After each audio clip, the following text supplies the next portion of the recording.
live with the Smoke Show on 365 Sports at Big 12 Media Days at the Star in Frisco. Now, it's time for the Smoke Show. Presented by Texas Farm Bureau Insurance. We are Texas Farm Bureau Insurance, your insurance provider built by Texans for Texans. And we've been protecting families in our great state since 1952.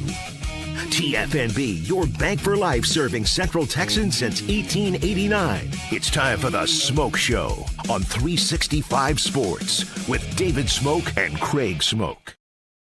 And also, what a way to start. Arizona quarterback Noah Fafita with us on 365 Sports. Are we up and going?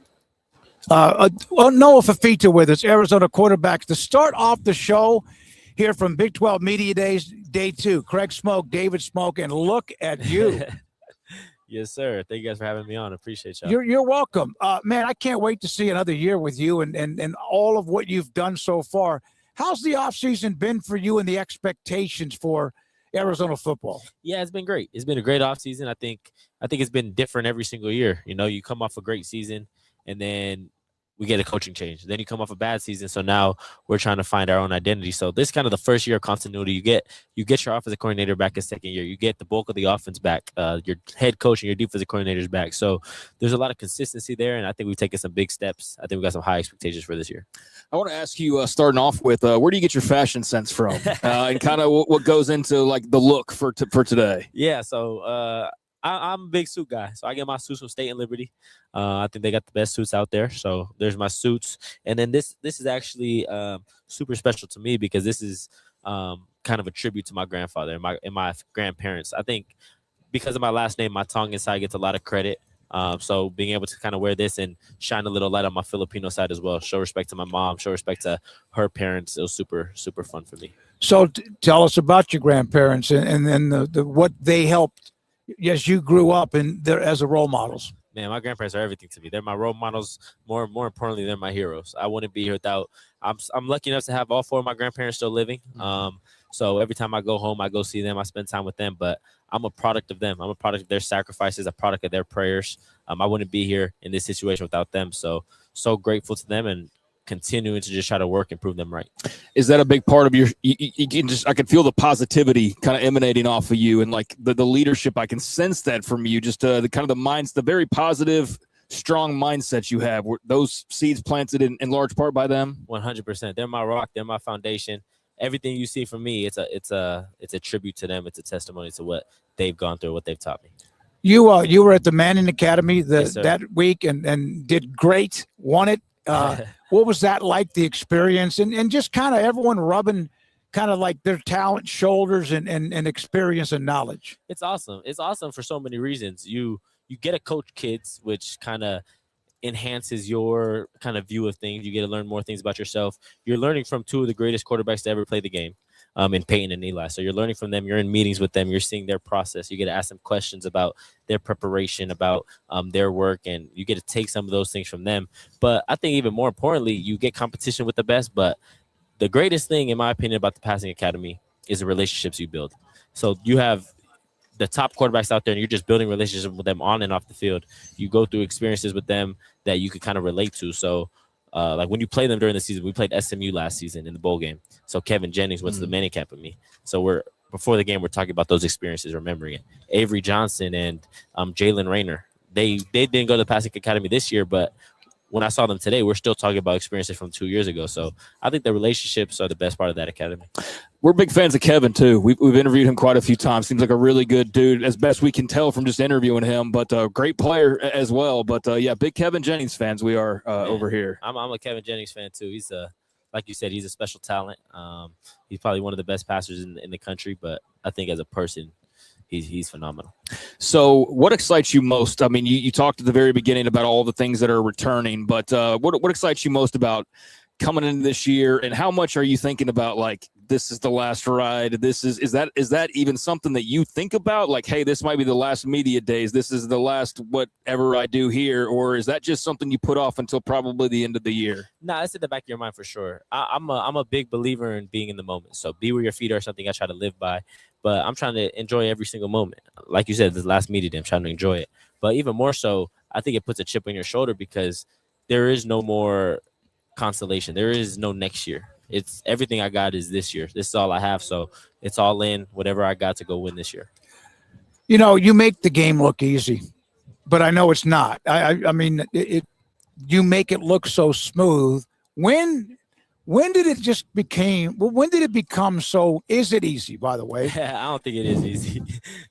I think quarterback's a super hard position. I think football is a hard sport to play, and especially in this conference where you have so much talent and you have so much depth. So I think you're continuing to just try to learn. But for me, I take great pride in my preparation.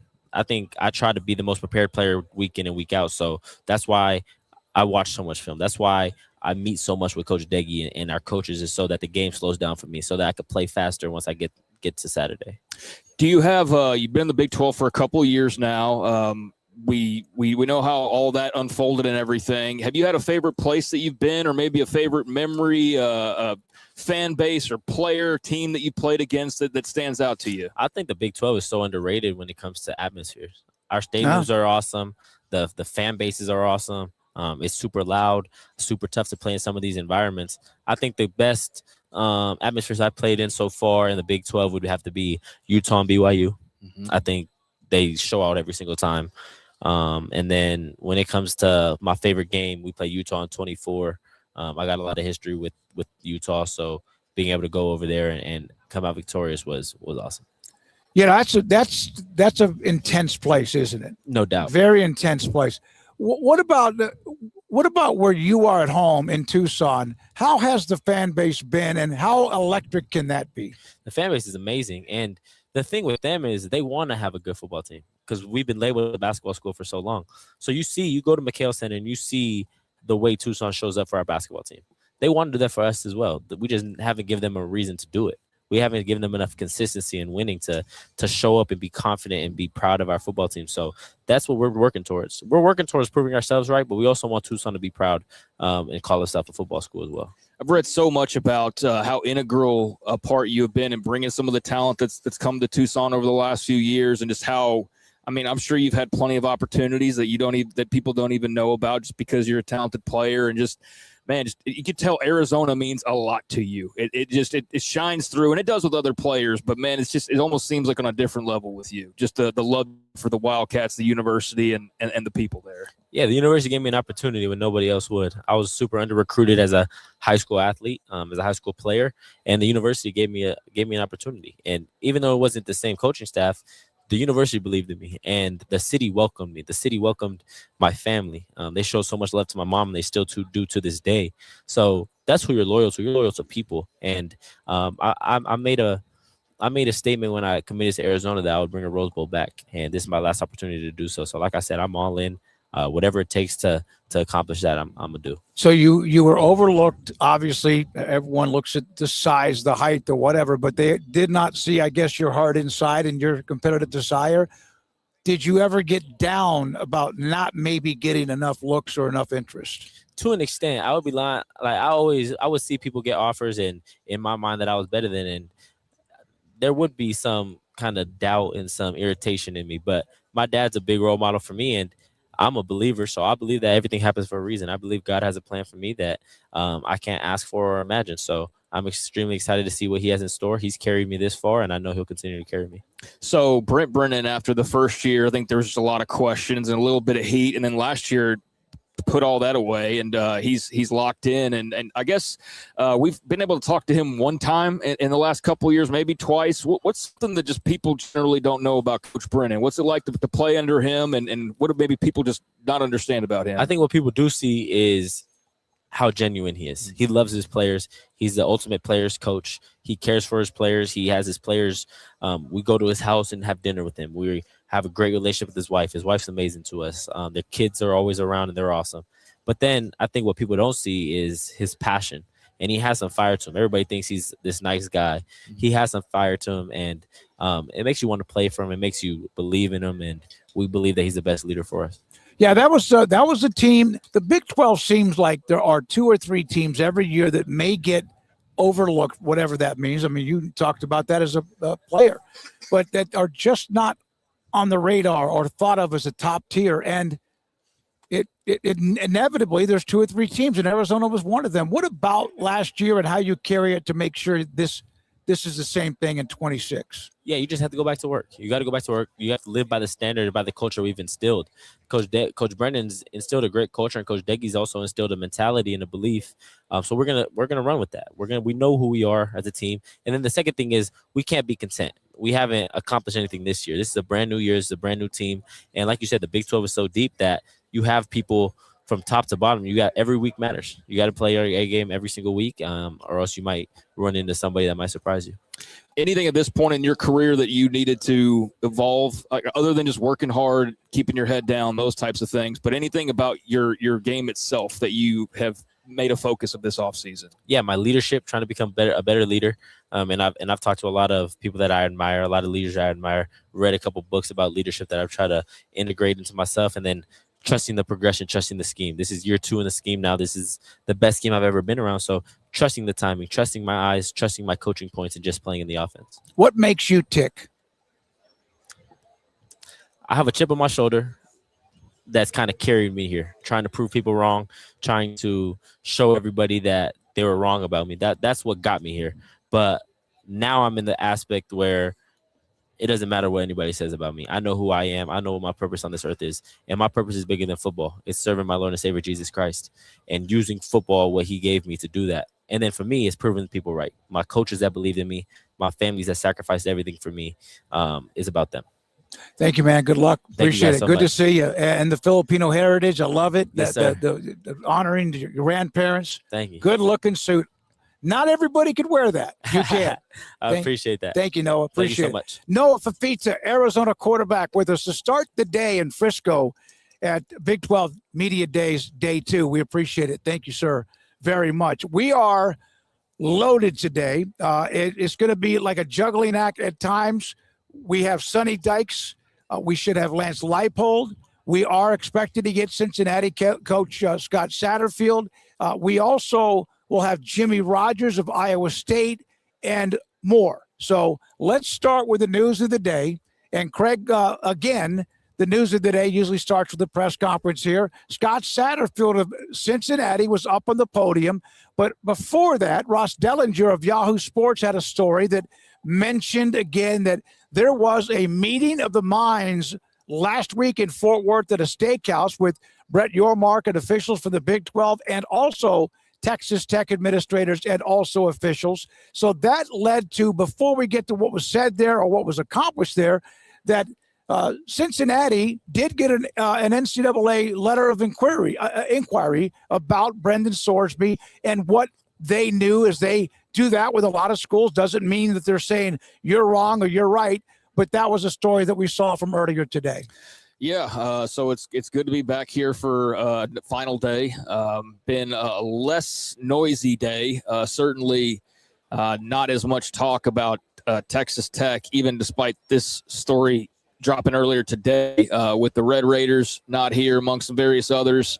It's been kind of quiet actually here, kind of chill almost, despite the constant running around of interviews. And I think if the Texas Tech contingent was still here, this would probably be a lot louder of a story. We'd probably be hearing more people talking about it.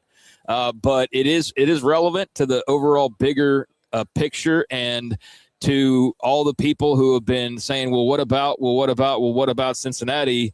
Well, we're about to find out what about. And the NCAA has let it be known they're looking into things and seeing what Cincinnati knew. And I'm sure there's a process that you go through with all of that to figure out the who, the what, the where, the when, and the why. And I have said all along, my stance has not even shifted a half of an inch ever throughout this whole process is, hey, if you can show me that Cincinnati is guilty of something, then show me, and I'll be there to say, okay, yeah, they deserve punishment. They deserve some type of whatever that may entail. And so we're going to find out one way or the other. And that's good, because I've seen a lot of the what about. I've wondered about it myself of, well, how could they have possibly not known? And we've gone over that. We've gone over the fact that Cody Campbell himself flat out said that Brendan Sorsby was lying about things. And that's how, in part, Tech didn't know some things. And so is it that simple? And it was just, hey, he hit it, and there's only a certain extent to which they could have known, and that's all there is to it? Or is there something deeper, and there was something that they knew, and they were hoping that it wouldn't become known, and all the blame would be shifted? We're going to find out one way or the other. So for all the what about Cincinnati's, well, we're going to see whether there's something to that or whether there was not. And yeah, that's something that I know a lot of Tech fans in particular have been wanting to see. And so we've had it confirmed that, yeah, there is some looking into things going on. Well, and also let's make sure we don't, like, the timeline of this, the statement from Cincinnati. We have had continuous conversations with the NCAA since the initial reports related to impermissible sports wagering began. As we have stated before, we do not believe in any athletics official or staff member was aware of any impermissible sports wagering. So that letter may have been a long time ago. But that with Satterfield here today, with Cincinnati here today, with Joey and Texas Tech yesterday, and then the story, it kind of like died down after he decided he was going to, well, I'm done with college football. But everyone's asking. And so Cincinnati has confirmed that they have had continuous conversations with the NCAA. It's not like that letter was sent by Overnight Express that arrived this morning. No, I don't think that anybody in Indianapolis was watching media days yesterday and was suddenly like, damn, you know what? We didn't think about that. Let's go look into Cincinnati now. We should have done that. I think that this is, like you said, something that's been ongoing. I don't know why it's like a report today in the way that it is, other than, I guess, you got official word that there is, in fact, an inquiry going on. So there's the official aspect of that they've opened this inquiry. So that we do know now. We knew there were conversations, but now you can say, yeah, there's an open inquiry that's going on, and things will be dug into. And Cincinnati has responded and said that they're cooperating, that they've been cooperating, that they've been answering questions. Their stance has not changed, but that has not stopped, obviously, a lot of people, especially in Lubbock, from wanting to dig further. And so this is the way that will be found out, is through whatever this looks like by the NCAA. And for right or wrong, we'll be able to address that here whenever that all wraps itself up. But, yeah, that's something that wasn't going to go away either, regardless of what Tech fans were saying on social media or not. I mean, it's just a part of the equation that needed to be answered. So I hope the same thing happens with Indiana.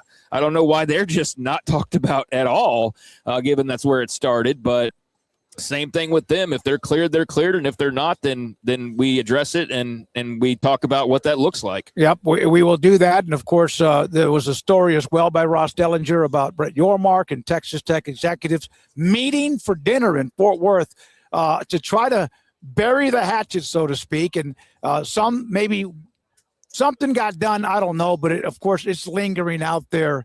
And Kansas football coach and a great friend of the show, Lance Leipold, joins us now on 365. Good afternoon.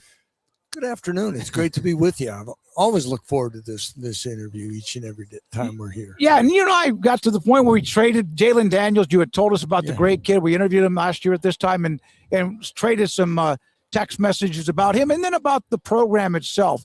Where are you? Where is the program? Where is KU as you enter just around the corner from serious workouts for the season? Well, disappointing last couple seasons of 5-7, being below 500, having opportunities. We've had some close losses, and we got to find a way to get over the top there and get ourselves back in winning football.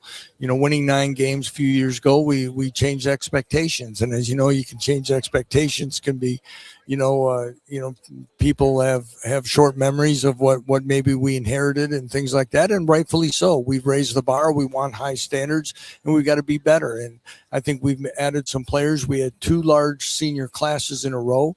As you guys well know, Kansas had a problem with attrition in the program. We were big on retention. Clemson and us and Kansas had the smallest portal classes in the first couple of years of the transfer portal. And through that, we ended up with being a little bit on the younger side heading into this year. So we hit the portal a little harder. And I really like what we've assembled. I like the depth that we have between the starter and the backup and the competition that'll be there, that hopefully will allow us to substitute more, be a fresher football team, and find ways to win those close games at the end. Are you still able to scratch the developmental itch?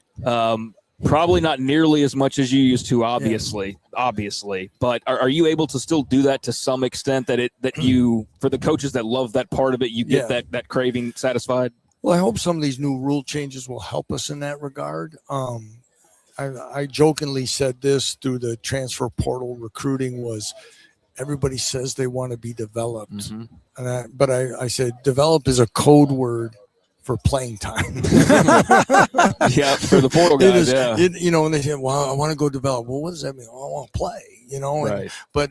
And I've said this, kind of another long answer here for you is, when we go through this, I've said it at our state clinic and some other things. If we look at any player, and we talked about all levels of football, from my Division III times to playing Mary Hardin Baylor to doing other things like that. If any level from Division III to Power 4 football, if you leave your career as a 2-year starter, isn't that a pretty good career? Mm-hmm. Yeah. Do you guys think? Yeah, no, that's that used to be kind of the standard of having a pretty successful career. Yeah, as a 2-year starter. Starter. Yes. Yeah. You play a lot, 1 year, and then you start for 2 years. If you look at it and you get closer to our age, you go, man, I had a good experience, good career. Now, I have recruits tell me that they plan on being at Kansas for 3 years, and they think, and they're going to go pro. And then it's like, so what happens in the fall of the first year when you're still on the scout team as a true freshman? Then it's eject button and where it goes. So to getting to understand the process of development is what I'm saying, where you go. But another part of that answer is, that's why I believe in the 2 quarterbacks that we have. They've been in our program. If they were somewhere else at I said a G6 or something like that, they would be highly sought after guys. But they've got stuck behind a guy that was a 4-year starter. Mm-hmm. And now they're going to get their opportunity because we feel that we've gone through the development phase with them. Is that something where you have named? I don't know. No. Okay. All right. Cole Ballard and Isaiah Marshall will battle it out. Don't have a time frame. Don't know, when again, there's a certain time, you need to get your starters, working together a little bit more. Each guy had over 300 reps in spring ball, but we'll look for the one that's going to give us the best chance. And Andy Kolnicki returns to us as a play caller, and I can see Andy using both guys in games and doing those things if we were going to line up here shortly. Is that by far the question you've been asked the most? Oh, yeah, but I want to, again, you guys kind of came in. It was great. I think we had about 6 questions before that one, so that's pretty good. Most kind of good. Most are in the top 2 questions. Yeah, I know, and we get that. Go ahead. You were answering. I was just wondering, what's it like to look around and you're used to players moving on after a certain point, but after so much talk about Jalen Daniels and just the investment with him and all that, just to look around and Is it odd when certain players leave a program after a long time? It is. It was that way with Devin Neal last year or somebody like that. I say this in all my respects, because I love Jalen Daniels, and I think, Dave, we talked about it again. You mentioned, but because of Jalen's career, there were sections of time where he wasn't available, and and a lot of those were springs. He didn't go through a spring with us healthy. So Cole, he never had a full spring practice healthy. And many of them he missed completely of team reps. So Cole and Isaiah got those reps. So in some ways, there were times we were moving on, getting ready for this day anyway. So it is tough, though, especially guys have been great and loyal. And we talked about his loyalty to Kansas when he had opportunities in today's era to go chase other money and do things. Jalen was outstanding for us. But it's a new era, and we're excited about it. So with Colton Ecke back, what does that mean? How does that affect you, or does that allow you to do other things? Again, I've let our coordinators call and do things. Give some input here and there on some general thoughts and stuff. But when Andy's come in and returning back to us, given some new thoughts and ways of doing things based on versus a little differently than what we've been doing. And it's allowed me to and Andy's been really good at challenging me to think differently, even in our first time together. And he's very good at that. And it took about 24 hours for Andy to be back in the office for me to see that and realize that we're missing that. And we had some other coordinators and things and guys that are good workers, good coaches, knowledgeable, but Andy wants to continually thinking and looking differently, and that helps myself as a head coach. Do you find yourself, especially having been in the game as long as you have, are you still grasping for learning, or is it kind of you get that from a guy like an Andy Kotelnicki? Again, I think yes, you have to continue to grow. If not, you adapt or die, so to speak. And there's some things. And again, we've lost too many close games. So we're going to reevaluate how we're doing fall camp. We're going to relook about how our weekly practice model is, when we're going to take a day off versus when we do some walkthroughs. All those things are hopefully going to give us a better chance to be healthier and more successful as we go. It's not a panic. Hey, we're going to blow this up and do it over. We're just going to look at some things that we want to do differently. You've won a national championship. You've been a part of teams that have been really good. You had that 9-win team. So when you have a year or two when you lose, obviously, more than you want, which is any game, what keeps you up more at night? A last second or close loss, or getting blown out by somebody by 30? Last second loss.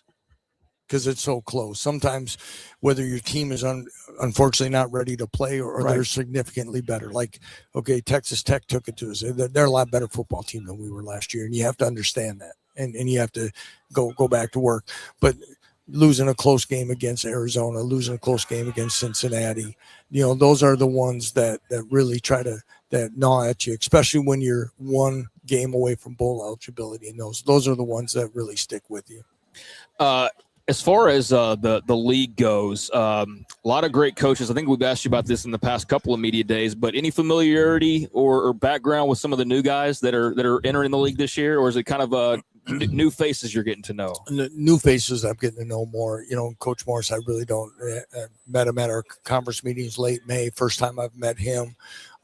Jimmy Rogers, when he was at South Dakota State, came down to one of our camps. I know a couple guys that have worked for him. Great respect for him, but don't know him greatly. Same thing with Colin Klein. A little bit. I know a lot of multiple people through the K-State rivalry, so to speak. Sure. Again, class man, well respected.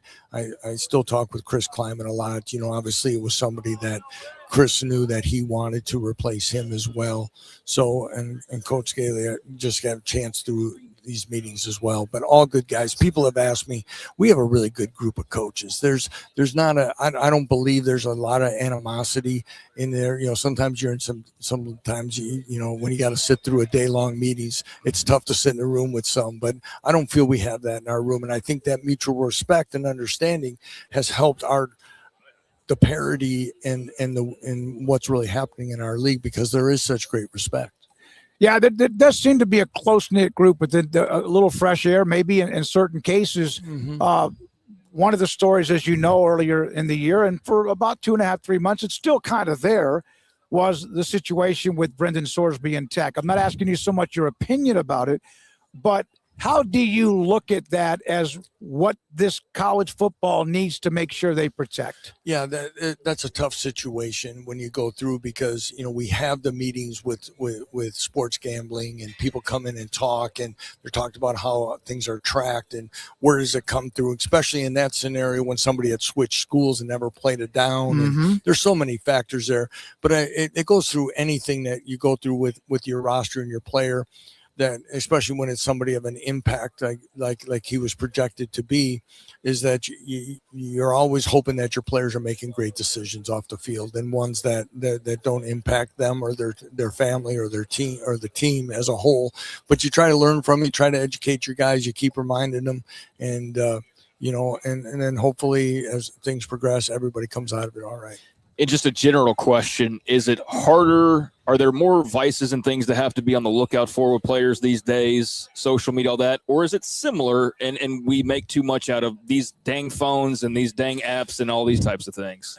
I just think accessibility to information is so much more than it ever has been, as we know. Sure. But also with those phones, there's probably a lot of coaches that we look back at some of the things that maybe some choices along the way, and when we were in college or whatever, if that would have been captured on a phone or something, whatever, it's, a lot of us are thankful that we didn't have better technology. Yeah. Then there's some of those things where, you kind of hold your breath, but the same thing is that players know so much is, even for their own knowledge about moving forward, and a lot of things that it works a lot of different ways that, once again, you have to respect what's out there for them to grow and learn, but they also got to understand that many times that microscope is even bigger than it ever was because of that phone and technology and other things. Do you enjoy coaching as much now as you have? Is it different? You've been to the mountaintop, and you've also turned places around, and now you're trying to do it again. I think the thing that I enjoy is still the challenge of what it brings each and every day. Now, some of the challenges are not football schematic related and things because of the new things that we have to go through. I enjoy building. I enjoy being at a place where people don't necessarily think it can be done and be done on a regular basis. That, I look at, my time at Whitewater, then going to Buffalo and Kansas.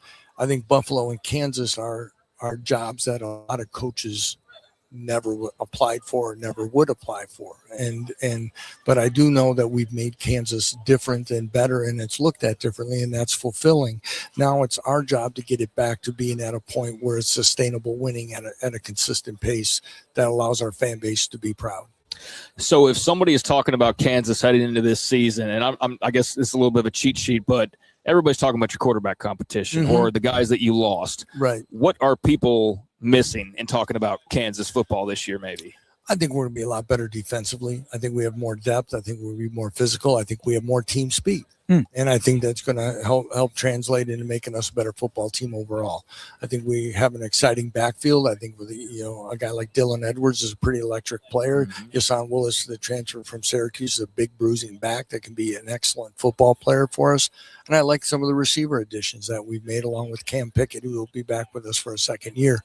So I like the format. I like the team. And I think coaches say this a lot too, is like, when you have to walk in front of your team every day, there's certain times of the year where sometimes it's tough. It's not exactly the group. I like walking into our group. I like their attitude. I like their willingness. And again, we have to develop a chip on our shoulder to make sure that we're able to be the type of team that we want to be each and every week. Do you think when you did win 9 games and when you had coming back, that was there any kind of, not let down, but maybe people took that for granted? I think that's a fair question. I really do. I think there's an understanding. I learned this from my grad assistant days, and I went back to Wisconsin once. I think I don't want to say complacency. We had some things happen, whether it be displacement because of the stadium. There's a lot of little, like our offices were on the other side of town. We weren't around our guys as much. There were some small things with Jalen, and then our receivers weren't consistently practicing and missing some of fall camp. And those things showed up. We had a coordinator change and all those things. But the thing I think I didn't do a good enough job to get them to understand was when you win 9 games, you're viewed differently and people come after you differently. And sometimes, I don't want to say it was complacency, unprepared. You just have to match people's intensity on how they're going about when they're lining up against you. And I don't know if we fully embraced that and understood it. I can see that. And it could throw just fans' expectations out of whack in a way too, right? I mean, we went from like, we're supposed to be in the playoffs and doing all these things. And we had this easy schedule. And then by the end of the year, we found out we had one of the toughest schedules. But again, that's the Big 12. Right. That's exactly right. And we don't know that. And we kind of go through that. And so all those things kind of flip. And that's the thing that ultimately comes back to the head coach of making sure that you keep your team peaking and moving in the right direction and being ready for kickoff each and every day. And we didn't do a good enough job of that. You're so right about the Big 12. And I say this probably more often than I should, but there are always going to be 2 or 3 teams that everyone may have not or slept on. Yes. And you were one year. I Yep, mean, that, yep. and the next thing you know, it's weird because it rarely ever settles No, it where was you have the 5 every year or 6 or whatever. like you could say the Big Ten does or something. Yeah. Because you look at Baylor in 21, Oh, you look yeah. at TCU, 20. then Yep. you look at Arizona State. And each year there's somebody that's always kind of doing that. And Say Arizona last year was and better Arizona- than yeah, expected. Yeah. And, I'm to that thing and going back to that 2024 season, we played Illinois in 23 and we kind of got after them pretty good. The thing that we didn't do was I didn't know how much that really ticked off Brett Bielema. and what I found out was how much time in spring ball they put into that game. And we were ranked. And we went there and they beat us. And they stormed the field. That's the first time at the University of Kansas I've been a coach where the opposing team stormed the field after beating us.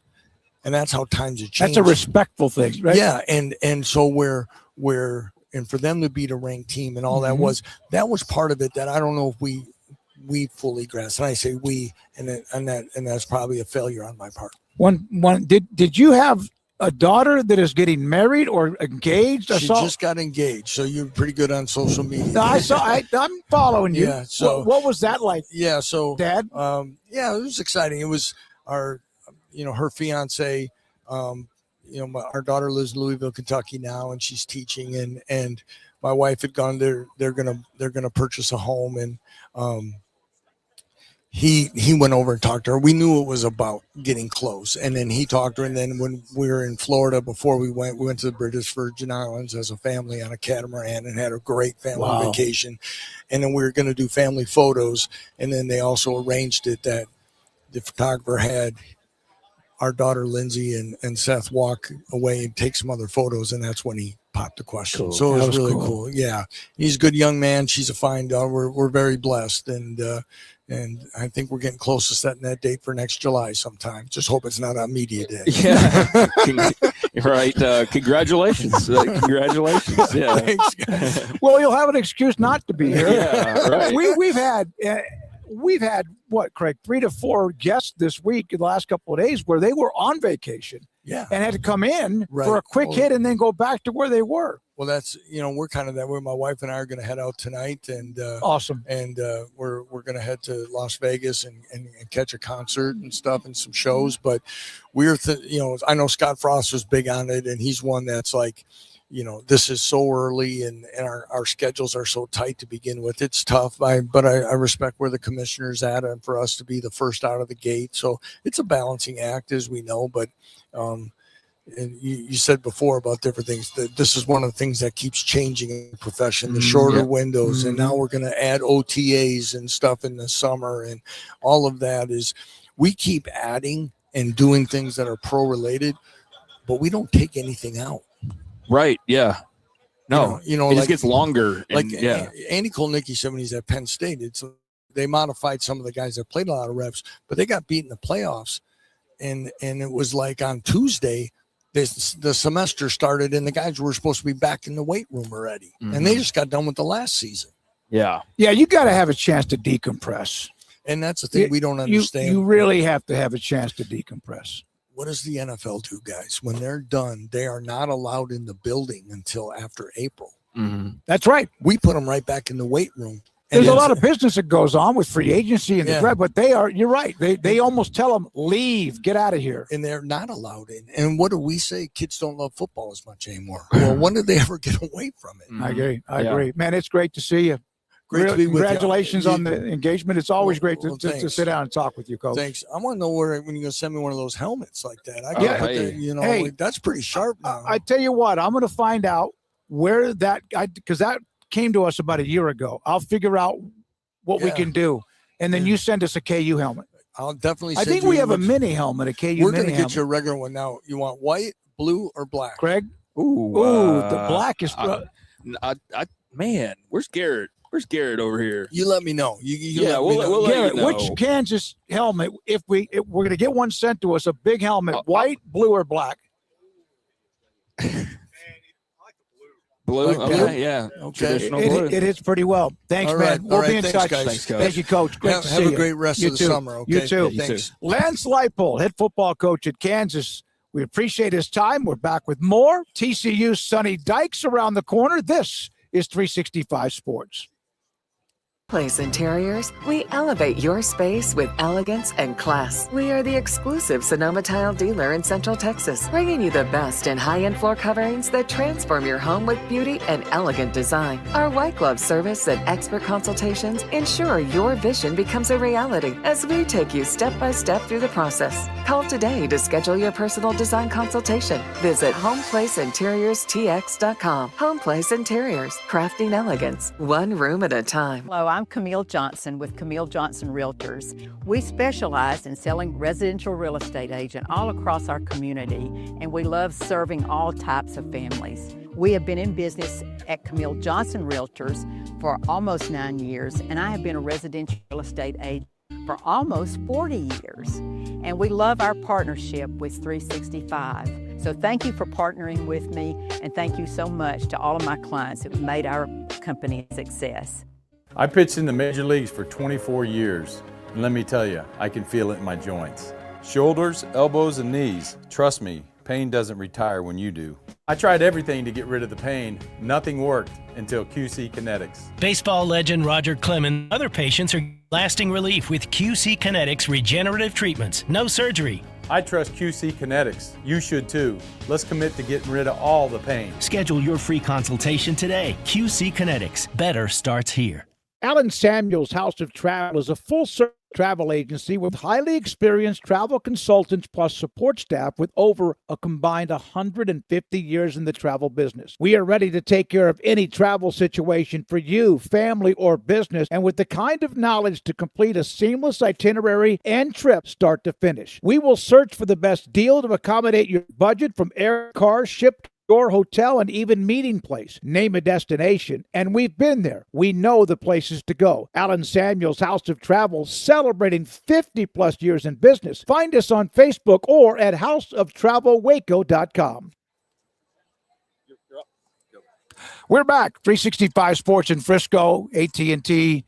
Well, excuse me, I'm at the Cowboys Stadium, but it's the Star, Cowboys headquarters in Frisco. Really have enjoyed this is a perfect, to me, size of the venue and also location to be, and here we are today.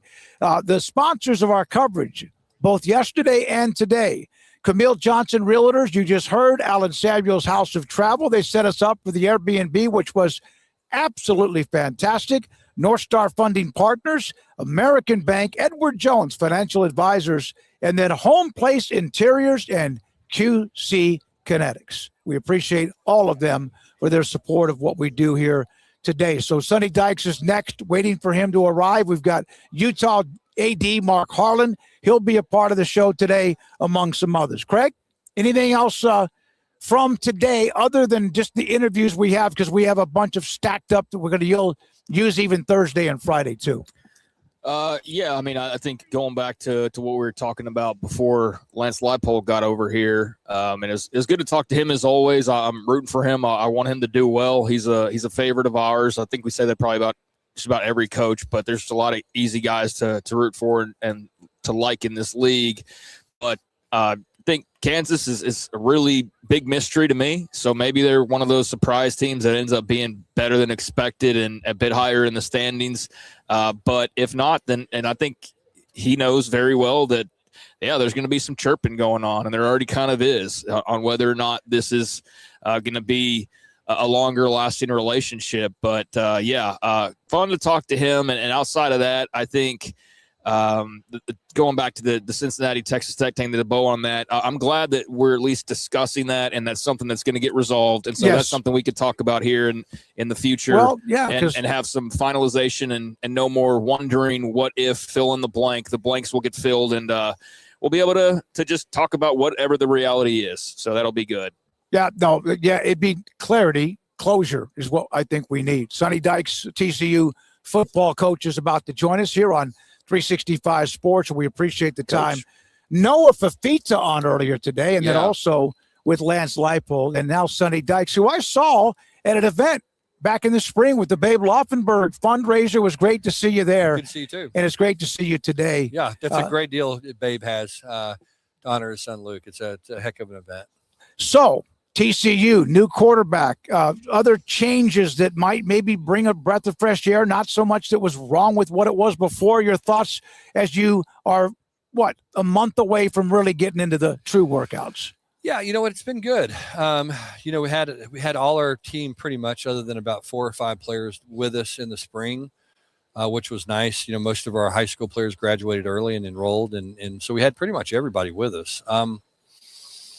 We came out of spring feeling pretty good. I think we like Jaden. He's kind of what we thought he was going to be. He's a obviously intelligent guy. He's got a degree from Harvard in economics, and very mature, kind of self-aware guy that I really like. And physically, he's 6'3", he's 230 pounds, and he can run and he can throw on the run, and he can do all the things that you want to see guys do. It's interesting. He kind of flew under the radar a little bit just because he was at Harvard. And but had he come out in the NFL draft last year, people were saying late 4th, early 5th round. So he's a real prospect and a guy that has a lot of upside. And I've been lucky. I've been around the first pick in the NFL draft twice at quarterback, and this guy's skills and abilities are right there with those guys. We'll see how he performs, but he's a talented young man. I think the only question people have is just that they haven't seen a lot of him because of where he played. Do we overrate? There's definitely some leagues that are better than other leagues. There's definitely levels to this thing, but do we maybe overrate a little bit taking a jump from the Ivy League to the Big 12 as though it's some monstrous leap that's going to be too difficult? I think so, significantly, but we'll see. Yeah. You know what I mean? I mean, football's football. I mean, things are going to happen a little faster, but he's going to have plenty of chances to evolve into that. But, look, those guys, I say this all the time to our staff and our players and everybody. I mean, but guys that are good in high school are good in college. Guys that are good in college are good in the pros. Guys that are good, in the Ivy League are good in Division I, and they're good in the NFL. I mean, I don't think if you're a good college football player, you have that kind of skill set that you need, the size, the strength, the ability to throw the ball, the accuracy, the touch, the decision making. You have all those things, that carries over. I just believe that. So we'll see. But you know how it is. I mean, it's going to be different. It's going to be different. We're going to be playing. Our first game is going to be week 0. We're the only college football game on. It's in Dublin, Ireland, against Bill Belichick. So there's going to be a lot of people watching, a lot of interest, and that's going to be different than playing Yale.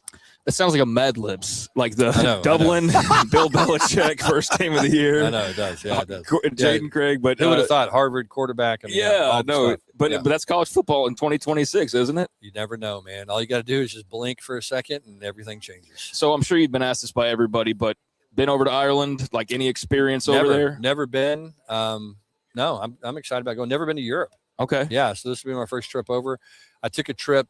We took our team when I was coaching at Cal to Sydney, Australia. And we opened 1 year in Sydney, played Hawaii over there. Y'all were supposed to play Baylor, right? Wasn't that originally the matchup? Yeah, there might have been some talk one time. Yeah, I think about that. Yeah, it ended up being Hawaii. Yeah, it was. It was. Yeah, but that was quite a deal.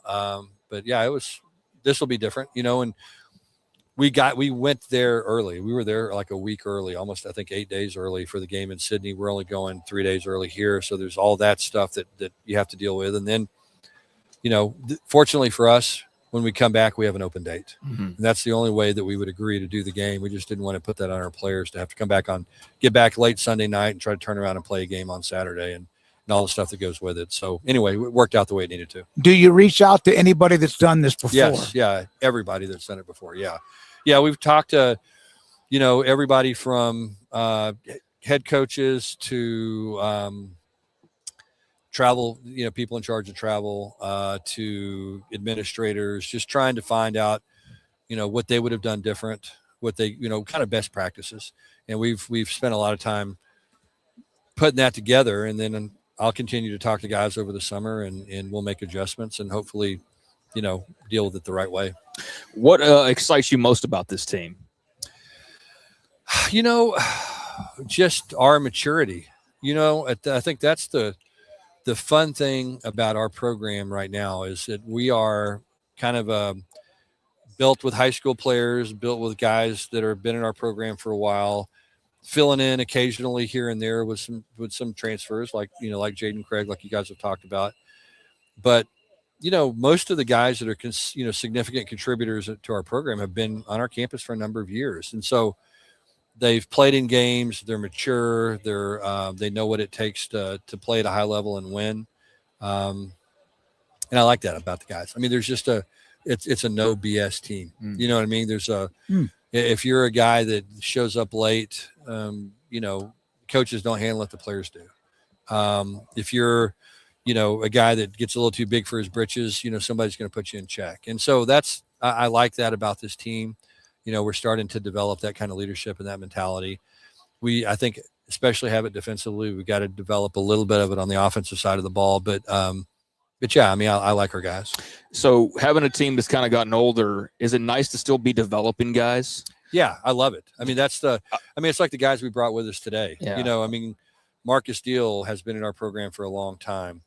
Jamel Johnson has been in our program for a long time. Ben Taylor Whitfield has been in our program for a long time. And it's fun to see those guys come in as 18-year-old kids and to now be, 22-year-old men. And that's why we do this. That's what this is supposed to be about. Every one of those guys I just described has a degree, has already graduated, is working on a graduate degree right now.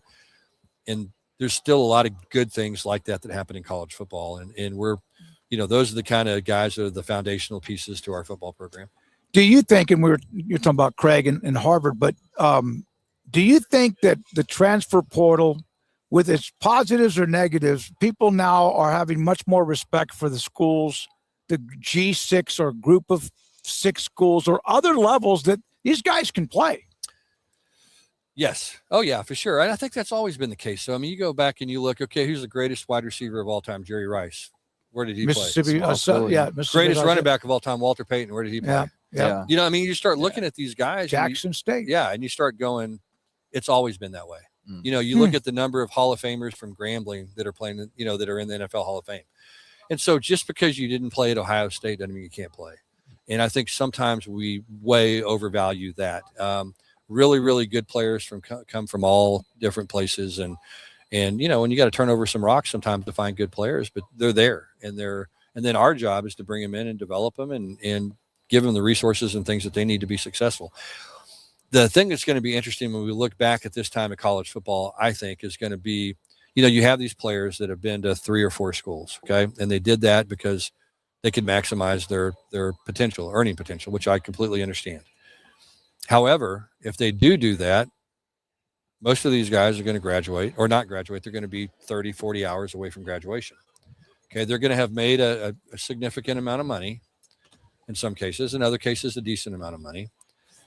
Now they're going to be 40 hours short of a degree. So what are they going to do? Okay, and so 1.5% of them are going to get a second contract in the NFL and actually make a living playing pro football. 6% of them are going to play in one game in the NFL. The numbers are the numbers. It's just the way it is. So what's going to happen to the other 98.5% of these guys that don't have a degree? Their highest earning years in their life are between 18 and 22.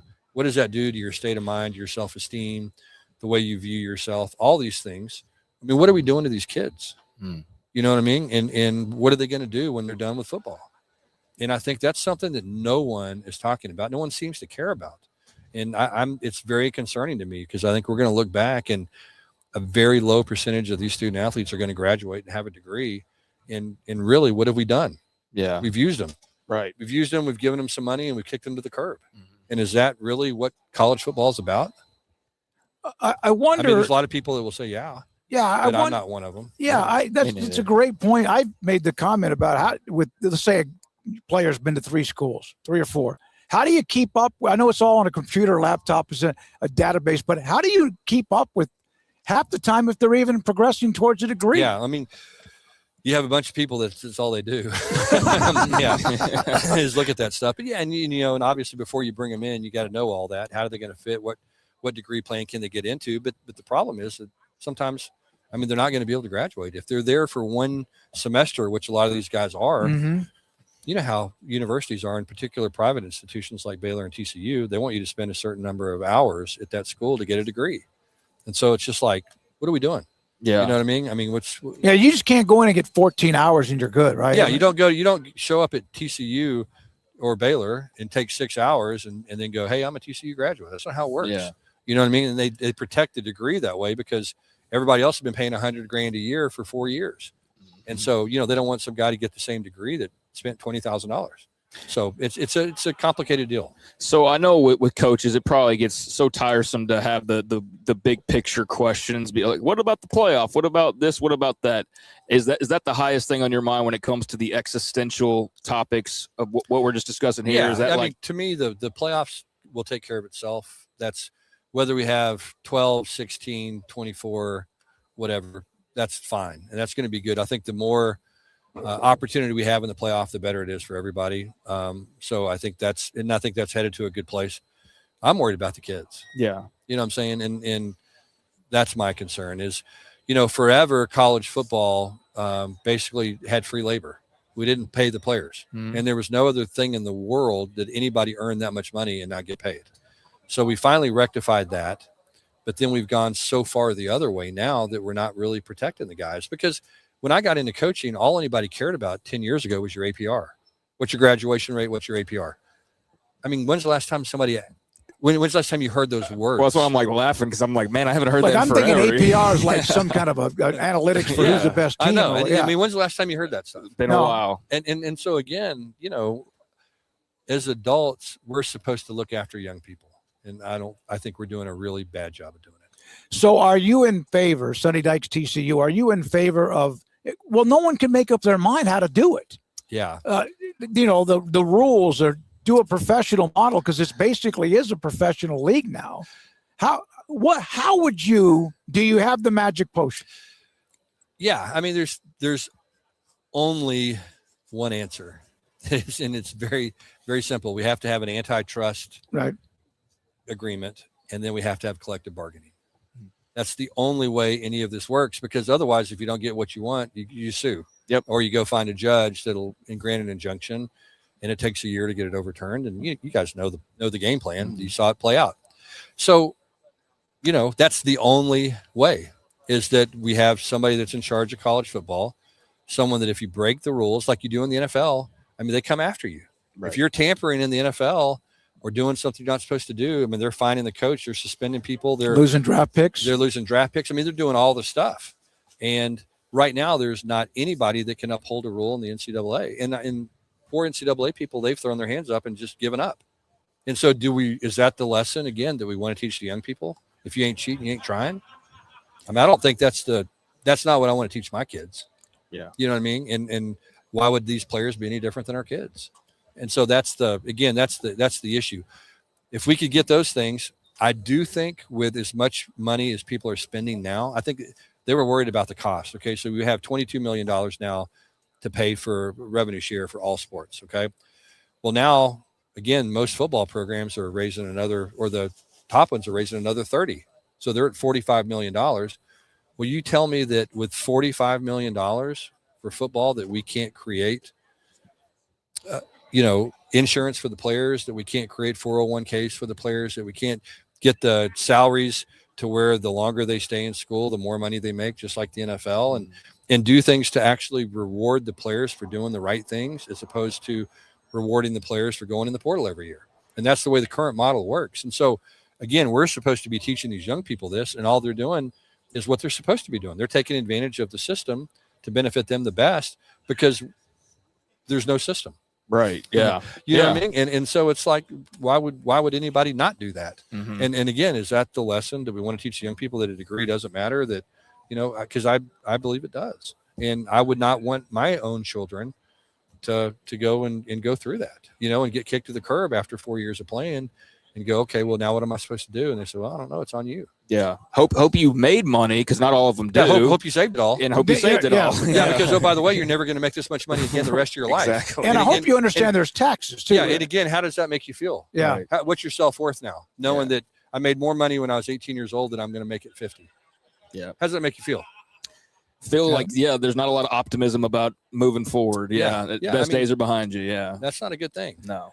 Sonny, and I know you got to go. Sonny, how much is the fact that everybody wants rules, but everyone also wants to, not everyone, but a lot of people want to break those rules because they know. I mean, that's the problem. Yeah. I mean, look, we have the answer was given to us.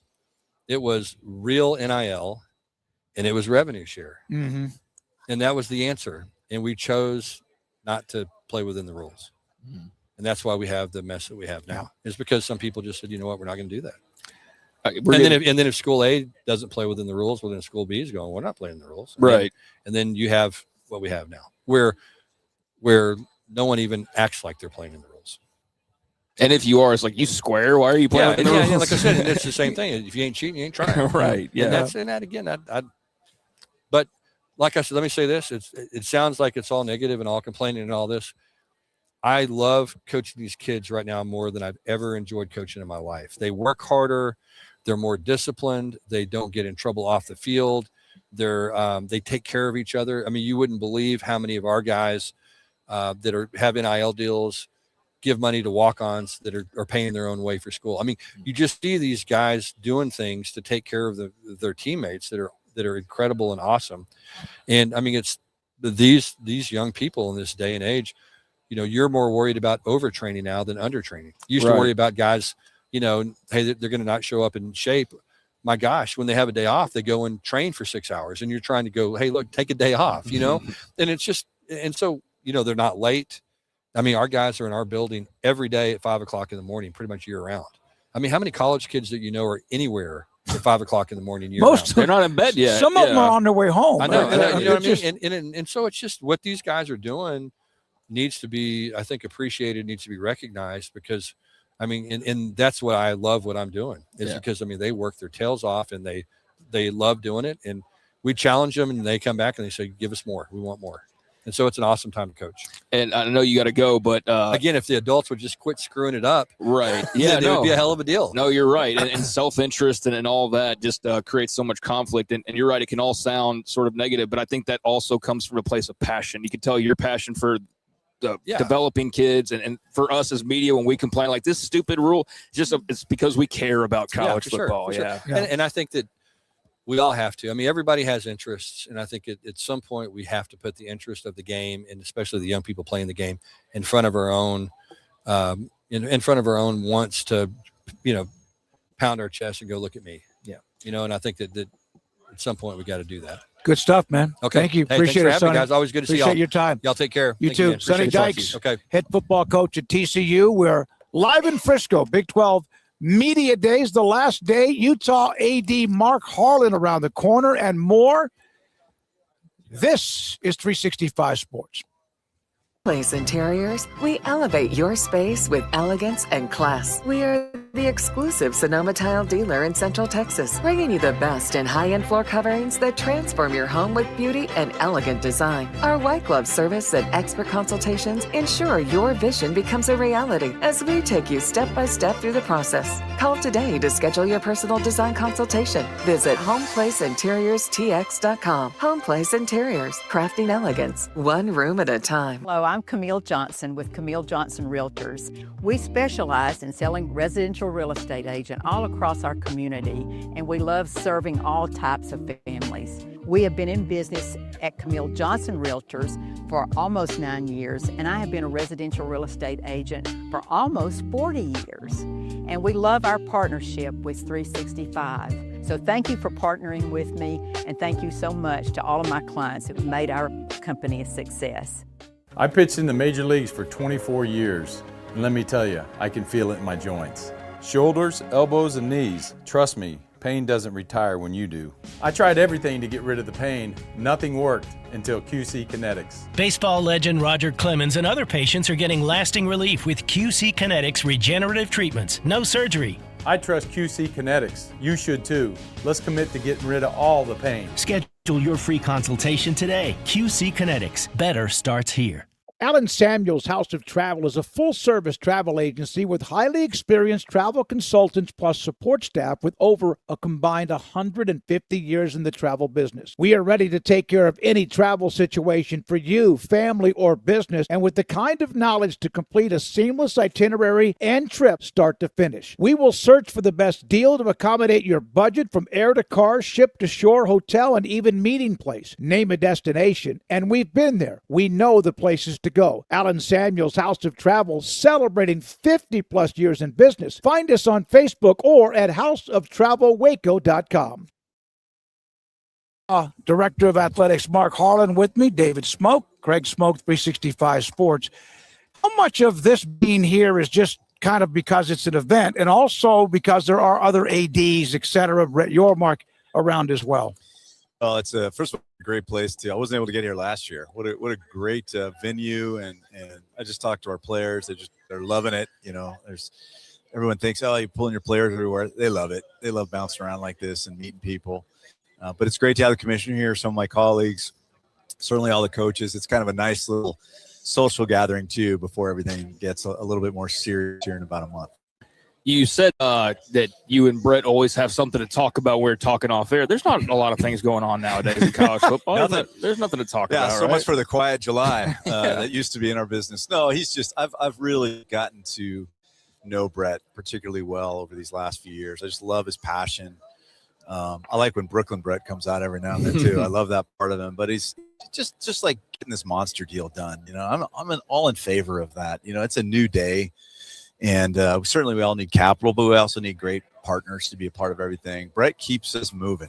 You know, we meet all the time, and, you know, it's been really, really fun to work with him. What's the monster deal? They got a lot. I mean, you got to give and you got to take and you got to get something back in the money. They got a lot. Their stuff is going to be everywhere. When you look at that, how much do you feel like that is worth? The guy, I think it's $20 million overall. Well, I know that it's about $1 million more than I had yesterday. Okay. Right. I mean, you got to stack all these things. You gotta, you know, set markers and go for it. I love the NIL component in it. I love the partnership. I think it's a great brand. It's particularly for certain important demographics that we all want to stay involved with college athletics. They're great people. You know, Brett did a great job being very transparent about it. And, you know, I certainly have the traditionalist in me that's there, but I also know the reality is that we need great partners and we need more capital. And, you know, I stress about a lot of things. I really don't stress about a green patch on my jersey. I got other things to worry about. And I think that's the thing is that people are just coming to grips with, right? Is it's like you'd prefer to not have to do certain things, but it is what it is. Like if you want to be at your best, you're going to have to sacrifice some things. You do. And I find it funny that there might be any kind of comments about the deal being this or the deal being that. I think it's coming from folks that don't have that type of deal. So, you know, now if it was blue and I was in Utah, I probably wouldn't be thrilled about the blue. I can talk about both sides. I'm sure my friends at Baylor are pretty excited that Monster likes green. Yeah. But it's fun stuff. You know, at the end of the day, it's more capital for us to retain players and to do the needed investments. Do y'all have another jersey patch, or is it something you're working on? We have the ability to do it, and we certainly have some great partners we're talking to. But yeah, we can definitely do that, and it's something that I imagine will probably get wrapped up before the first game. Now that you've been a part of the conference enough to where you knew some of the ADs and others, but now that you're a part of the conference, what have you learned about it that you maybe did not know? Candidly, I don't think you had me on here to not tell the truth, but candidly, it's a lot more competitive than I think we thought on the Olympic side. Certainly, we knew basketball and football were going to be really, really, really great challenges, but the Olympic side coming from the Pac-12 were really strong. But I got to be honest with you. You talk to our coaches, we've been really impressed with both the competitive level across all the sports. But, you know, the most awesome part is these venues are really full. I mean, certainly love the Pac-12, but we'd send some teams out on the road sometimes. There wouldn't be a lot of people watching them. That is not the case in this conference.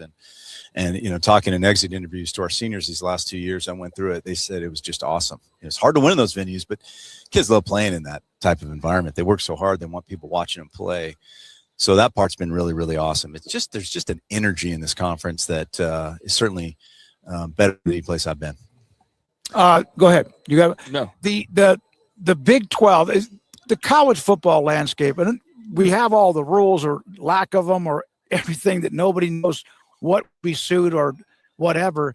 But the conference realignment, you were right in the middle of that. I mean, that's why you're now a part of the Big 12. Right. We just saw what used to be the Pac-12 adding new teams, and that it's just a constant flux. Is it just because of money? Is it because of revenue? Is that still the driving core? I would say in realignment, it's hard to say anything but that. You know, the LA schools wanted more than what they thought they were going to get, and in terms of if we had stayed together and done a deal. So I think it, you know, I guess you could say the same thing about, you know, Texas and Oklahoma. I would imagine, you know, I don't think an AD would choose to fly their Olympic sports from LA to Rutgers if it didn't have something to do, you know, with money.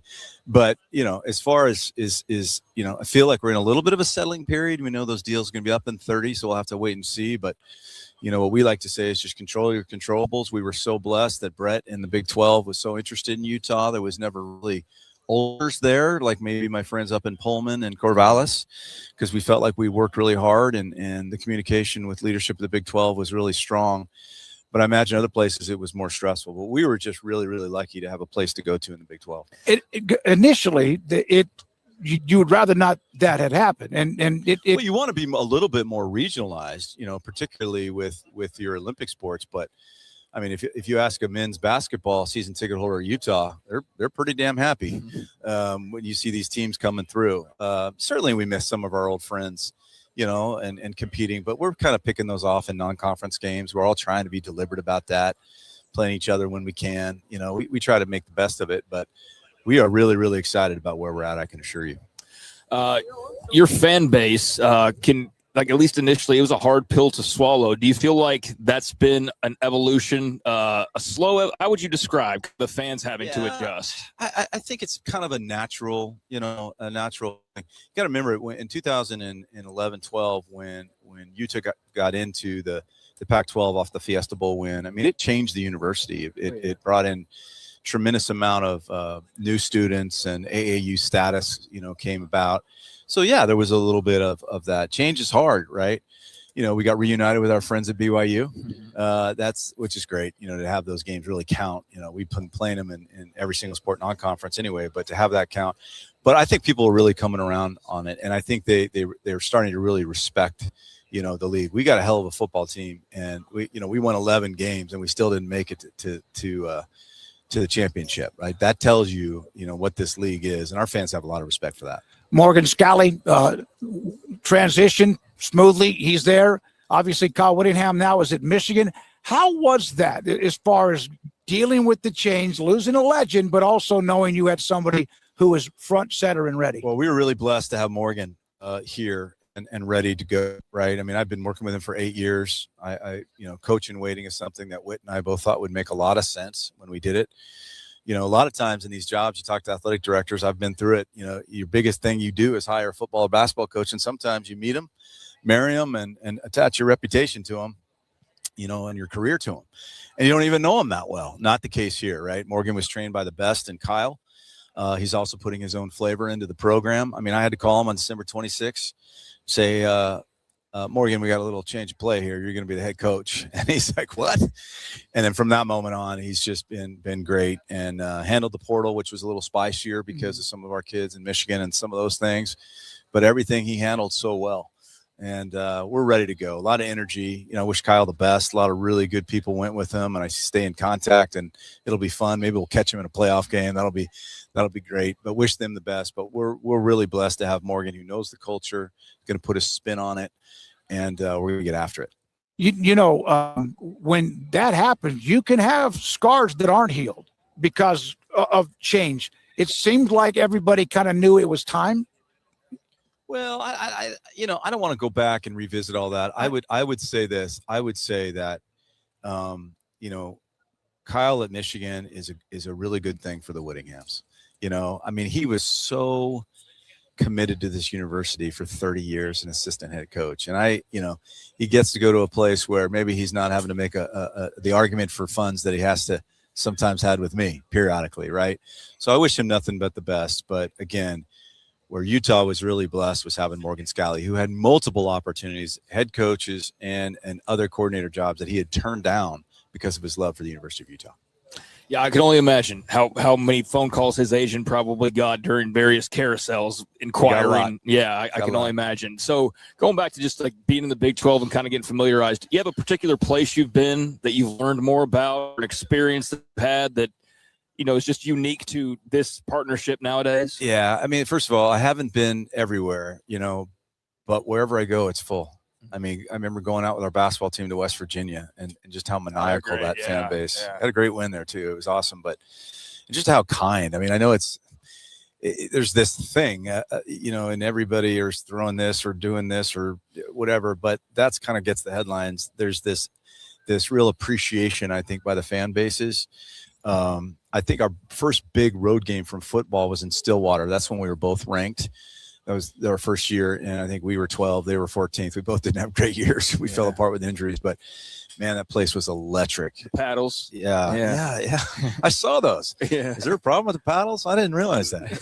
I mean, the students were right behind. It was a great. And again, our students love playing in that. That's the misnomer. They just love it. So yeah, it's been great. You know, we took a big donation base to Lawrence to that basketball game. You know, I mean, there's just Baylor. We played there now a couple times. Boy, that game at Baylor we played when it was like 100 and Matt came over and his shoes, his penny loafers had a hole in them. I'm not kidding you. I remember that. I said, "What the heck is going on?" It's been so hot. It's melting. Yeah. We had our guys, our trainers brought, I think 6 miles. I'm not exaggerating of IVs. I went in there at halftime, and all the guys, they were all laying down getting IVs, but the crowd was still there. Right. I mean, it was incredible. So, you know, I know I'm being repetitive, but the fandom in this conference is awesome. I don't know this for a fact, and I'm not going backwards, but when all of the transition, when the Pac-12 and the Big is going to happen, right. It's just a matter of time with Arizona, Colorado, Utah, and then also ASU. Mac at the time, I believe, was on the phone with you a lot during that time. Well, he and I go way back. We both went to the University Yep. of Arizona. We're very close friends and remain so today. And I just, you know, how do I say this? When you're going through something like that, the hardest thing is myth and fact. You know, I don't read Twitter and stuff. I got people do, but you don't know. Mac was able to stabilize, and I could call him at night and say, okay, what's going on? So I was really, and he did that for Arizona State. He was instrumental in really making the case. Because, you know, let's face it, guys, ACC was dancing too. Sure. So I give Mac a lot of credit. Yep. Mark, what is final thing, and thanks for your time. The way college athletics is with the Congress and all, do you worry about it at all? As somebody that can anyone ever just grab a hold of it and whatever you grab is actually what you have and not something else? Well, I hope so. I'm never one to want to go to you know, I've been to DC way more, and I'm not sightseeing when I'm there, right? I'm bouncing around, and so I'm open. You know, the Bill's got some really good stuff now, right? Getting to the standards transfer rule that the states haven't allowed us to do. I think that'll slow down some things and go on and on. It got a little fat with some other things they put in there, but I'm hopeful. But we're prepared for it to stay this way and try to keep fighting and work with our donors and work with everything we're doing at Utah to be very competitive. Big 12, 16 teams, everybody on the same page right now? You know, there's always little family fights. Unfortunately, some of it, you know, some of our Thanksgiving dinners don't always go right. You know, I was in the conference and USC would do something and we all get pissed off at them, and then we wouldn't want to talk to them and then we love them and all that. You know, Kirby is a great man, and I love Kirby to death. And you know, this is a tough business, and everyone's trying to fight for the individual success that their schools need, but also this collective good and the tension of all that. But I can assure you that we're all going to be fine. We're going to work it out. It's a shame it's been kind of a storyline with all these young people here and getting ready for the season, but that's the way it is. But we're going to be fine. That is Utah Director of Athletics, Mark Harlan. Paul Kirk, thank you for that. We've tried to get Mark on many, many times, and I think everyone knows the story that Utah came in kicking and screaming because they loved where they were, and they wanted the Pac-12 to survive. But I think all of those four schools did, Arizona State, Colorado too. But it's really nice to have a chance. And, Mark's been in the news a few times. He's not afraid to say, I need that to hire. Whatever you guys just did, my headset just went down.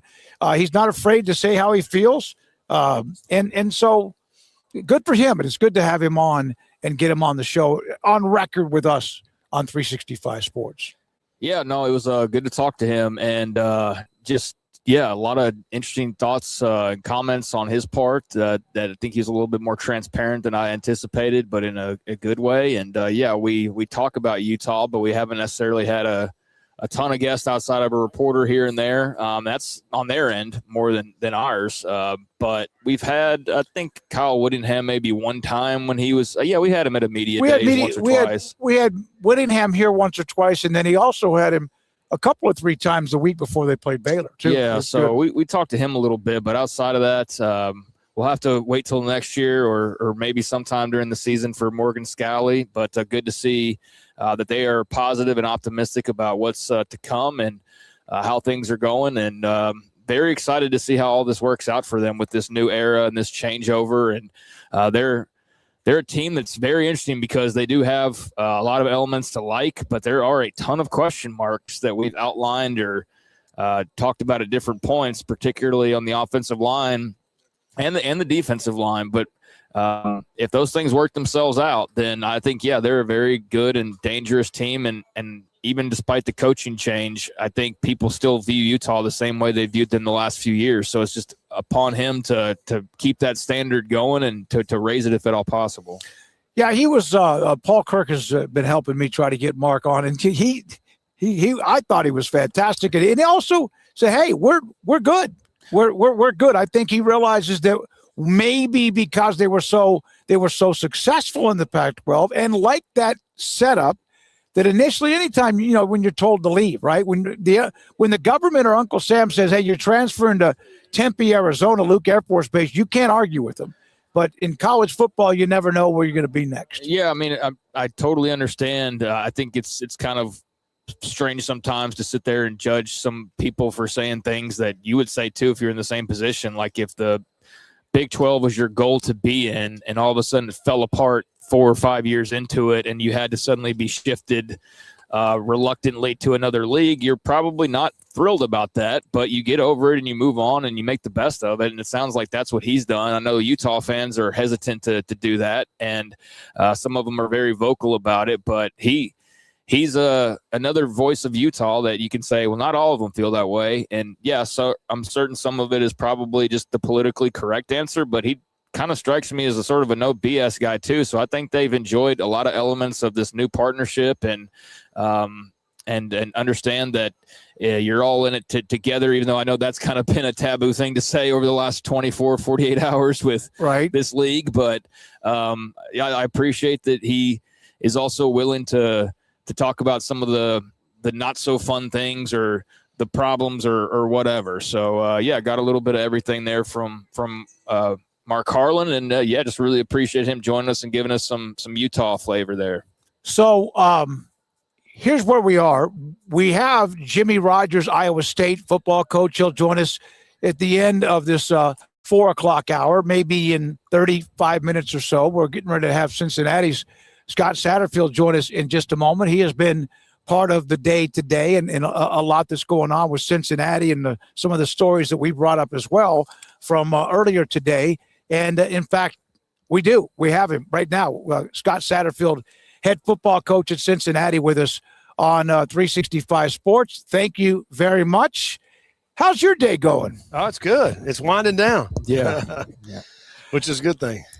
And do you think there's ever going to be closure with any of this stuff? I know you got to be careful. I know there's litigation. I know there's a buyout, but we also know you pretty well. Yeah. So, is there ever going to be closure on this? Yeah, I think so. I think we're at that point right now.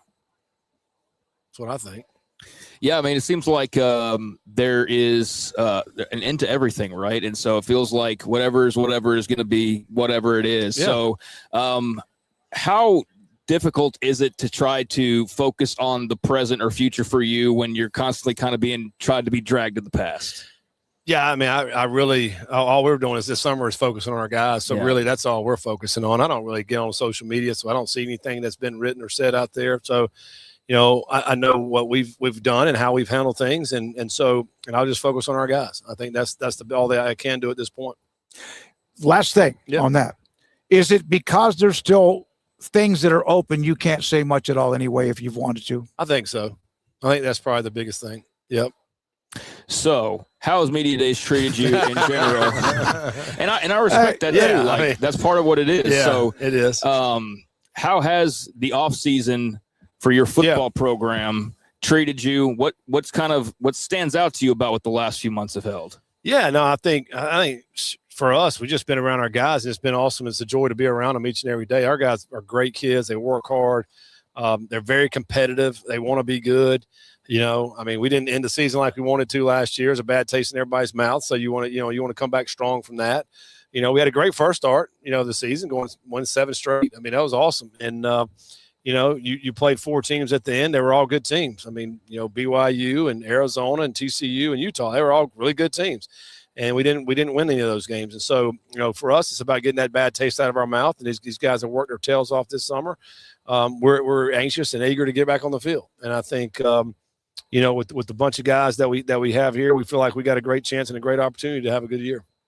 So I've seen you before. We have seen you before a start of a season where people might have been sleeping on Cincinnati, and you locked in. We saw Neil Brown do that one time with us at West Virginia when he had like all 5 of his offensive linemen coming back. That's right. And he nailed it. In that year, you nailed it. Yeah. Do you kind of always just have that gut feeling? Yeah, I think you got a good feeling about it. And I do about this team. I think for those reasons you mentioned, our guys up front, I think we got a really good offensive line again this year. I got a new defensive coordinator coming in, and Coach Nate Woody, who's been in Army the last 6 years. I really love him. He was with me 5 years at App State, so we worked well together. I think our defense will be able to create more havoc this year. We'll create some more turnovers, and we had 2 interceptions last year on the season. Like, that was dead last in the country. Like, it's hard to win, and we still won 7. So if we can create a few more interceptions, that gives us an opportunity to go win. We lost to Arizona by 6 at the end of the season. They had 22 interceptions. We had 2. It's hard to win that way. So I feel like defensively we're going to be better this year.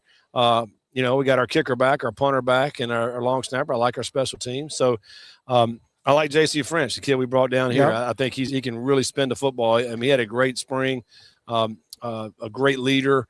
You put them behind this offensive line, then I think our offense is going to be pretty daggone good. So I got a good feeling about it. I don't know what everybody else has. Like, that's the whole thing. Like, you don't know what anybody has. I mean, I know there's a few teams. I mean, Tech's going to be good. BYU's going to be good. Utah will be good. There's going to be some good teams out there. But do you really know? Like, until we start playing games, that we really don't know, who are going to be the top teams and who are going to be the bottom teams. We don't know. You just mentioned it. We were picked toward the last year. We came out, we went 5-4 in the league, over 500. And, we had Neil at West Virginia a couple years ago, did the same thing. So, I mean, you never know. When you decided, okay, we're gonna have to go get a quarterback, where do you start as far as this is what we want to go do? Yeah, I think you basically you get your recruiting staff and your GM, and they've already scoured the country, and they got names of guys that are in the portal, or that they're hearing they're going to be in the portal. You narrow it down to which ones you can afford and you can't afford, and then you figure out, all right, who's the 4 or 5 guys right here. And then let's go start making calls and vetting these guys. And then you figure out who you want to bring in. Well, we brought in JC. He was one of the first guys we brought in. We liked him. We liked his demeanor. We liked his parents. We had already done all our ball background check. And then, we wanted to take him. And then he wanted to be there. And then it was done. And so that was it. What does he do? What's the style that people can get used to, or will get used to? Well, I think, at Georgia Southern, he's the all-time leading passer in the school history. Basically started for 2 years. So he did that in 2 years. He's probably he's around 6 foot, 205. He's not a huge guy, but he can really spin the ball. He's a very accurate passer. He throws a great deep ball. A runner, but not a great runner, I would say. But he will be able to get you some first downs. I think he rushed for 7 touchdowns at Georgia Southern, so he's not a stiff. And I think he's got an opportunity to have a really good year for us. He was a guy who's wasn't on many people's radar. I talked to some of the coaches, after the fact. Oh man, I really like that kid. He's a good player. So. Other guys that are head coaches? Yep, other head coaches, because everybody's looking for quarterbacks in the season, and he's the guy that people looked at, and so So yeah, but you don't ever know. I mean, shoot, last year, Cyrus Allen, nobody really talked about Cyrus. He led the Big 12 in touchdown catches, so who got drafted in the 5th round this year. So, there's a lot of guys under the radar that hopefully at the end of the season people know about.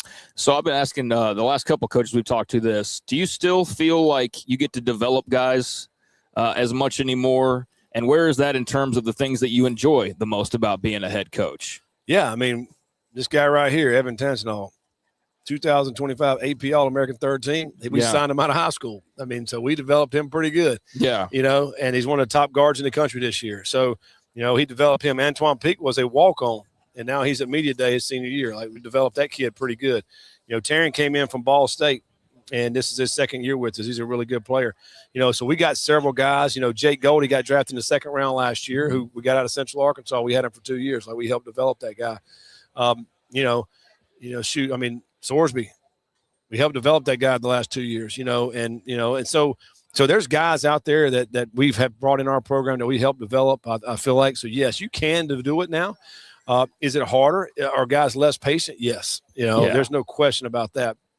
But we are a developmental program. Like, I love developing guys, in our strength program, then how we do our fundamentals and how we go out and perform and play. Like it is a great opportunity if you come to Cincinnati to get developed and to get an opportunity. We had 4 players drafted last year. Yeah. 7 guys got free agent deals. I mean, like, we're helping develop some guys. You mentioned, I just went like the development. Yeah. Lance Leipold was on with us about 45 minutes ago, and he mentioned, would you think that over a normal college career up until recently, that being a 2-year starter after playing 4 years in college and maybe you were redshirted 1 year would be a pretty successful career? You can't that. Yes. There's too much impatience for that. No doubt. That's a really good career, right? And then also the bonds that you created, the friendships you created for a lifetime. And if you stayed at that same school for that whole period of time, you got a place to come back to when you get married, when you bring your kids for homecoming, go to the weight room. This is where, I put it all into work, right? But guys are losing that now with the moving and bouncing and so it's a different era, man. But I like applaud the guys like Evan and Antoine that went to Cincinnati right from the start and they're still there. That's kind of cool. I want to I don't know if you could see this picture, the one that normally is on Craig and me, but this is what Cincinnati brings to the table. It is it's great. It's great. Phenomenal. I think 1 year, the first year, UCF may have done this, but you guys have done this at Cincinnati. It is like you almost see like a coach's, the games. It's phenomenal. A lot of information. It's like a Waffle House menu right here, especially with the pancakes. Right. Makes you want to order some pancakes. There's a little syrup stain right there. Yeah. But it's phenomenal that they provide that for us and appreciate that, Zach and those guys in media relations for doing that. Yeah, absolutely. So is the Big 12 hard to understand? Even as a coach, because who's going to be that 2 or 3 team? Yeah. How hard is it for coaches to understand? Yeah, I feel like it is. Maybe this year, I feel like Tech will be one of the top teams. I feel like BYU is going to be one of the top teams. I mean, they got so many guys back. But yeah, you don't really know. You don't really know who's going to be the ones at the top. Injuries have a lot to do with it. Where you play guys, are you at home? With your tough games, or you have to go on the road. I mean, there's so many factors involved with it. So, but I do know this. If you come back and you look at it, there's a lot of close games. There's a lot of close games that guys are playing in this league, and you got to figure out a way to get one play here or there, or make one kick here or there. It's just so tight. Yeah. For you as a coach, how much are you still learning, like year to year, and what does that look like? Yeah, I think we've learned a lot over the last three years. We've won 3, 5, and up to 7 last year, and it was a chance to win more, didn't finish, and so you learn a lot about the teams that you have to play, the coaching style. What's interesting is that there's 5 teams you don't play, so maybe you don't play them that year, or you can play them in that, so that's kind of weird and different. But you do learn each and every year what it's going to take, what you need in order to compete at this level. And I think each and every year is different too. You think about too, what's changed since we've been in the league in 3 years, the amount of money that teams are spending on their team now, that's changed tremendously three years ago to right now. and that just keeps going up. I mean, so it's just there's a lot of variables that are happening because there's no like in the NFL, teams have a salary cap, and everyone knows what they can spend, and everything's on record. That's right. In college, can Cincinnati know what Iowa State's spending, or can Iowa State know what Penn State is? Well, that's a wrong. I shouldn't use those two, but you know what I mean. Do you know? Yeah, Campbell would know that. How do you know? Agents talking? How would you know? Yeah, I mean, agents talking probably. That's a great question. I wish we did because I feel like I don't know what the rule. Why that can't be done. Maybe I think there's so many variables, and it changes from year to year. And then what teams are spending on basketball, what are they spending on football, how they're dispersing those funds, and then obviously a lot of these teams are over the cap if there ever was a cap. You're way over that. So there's a lot of they don't want people to know whatever that answer is. So no, we don't know. I wish we did. I wish they would put it out and hey, this is what we spent and this is your record. Let's see who did the best job. And I feel like even if they said no, we could totally do that, then immediately the ones calling for it would be like, no, I don't think that's because it's a competitive advantage, right? Exactly. Yeah. Exactly. Yeah, and I don't. It is. And how much of that is just agents raising the leverage? That's what happens with these agents. Yeah, there's no question about that. Do you deal with a lot of them? I don't personally, because our recruiting staff, my GM, they deal with it. I don't want to deal with them because, I don't want to get into where we're negotiating with any of our players. I don't want to do that. There needs to be somebody else, and our administration GM handles that situation. Scott Satterfield with the Cincinnati and French, the quarterback, and what you have. I asked about him at Georgia Southern. What style is he? Like, you mentioned what kind of player he is, 6 foot, whatever. But what is he? Is he a live wire? What is he going to be? No, I think he's more. He's more conventional type quarterback, I would say. A rhythm type player where he hits the back foot, the ball is going to be gone, and he can make all the throws. He's a smart player because he's only been here this spring, so he understands a lot of our offense already. But I do think he's more of a passer. There's no question, but he can run. So, it's going to be interesting. Let's see what kind of player he'll be for us. New scheme for him to be in our offense compared to what he was in. It's going to be interesting, but I do know he's got ability and he's got talent. And as we go through August practice and as we start playing, we'll learn a lot more about him and what plays we need to try to get him involved with and which ones we don't need to be doing.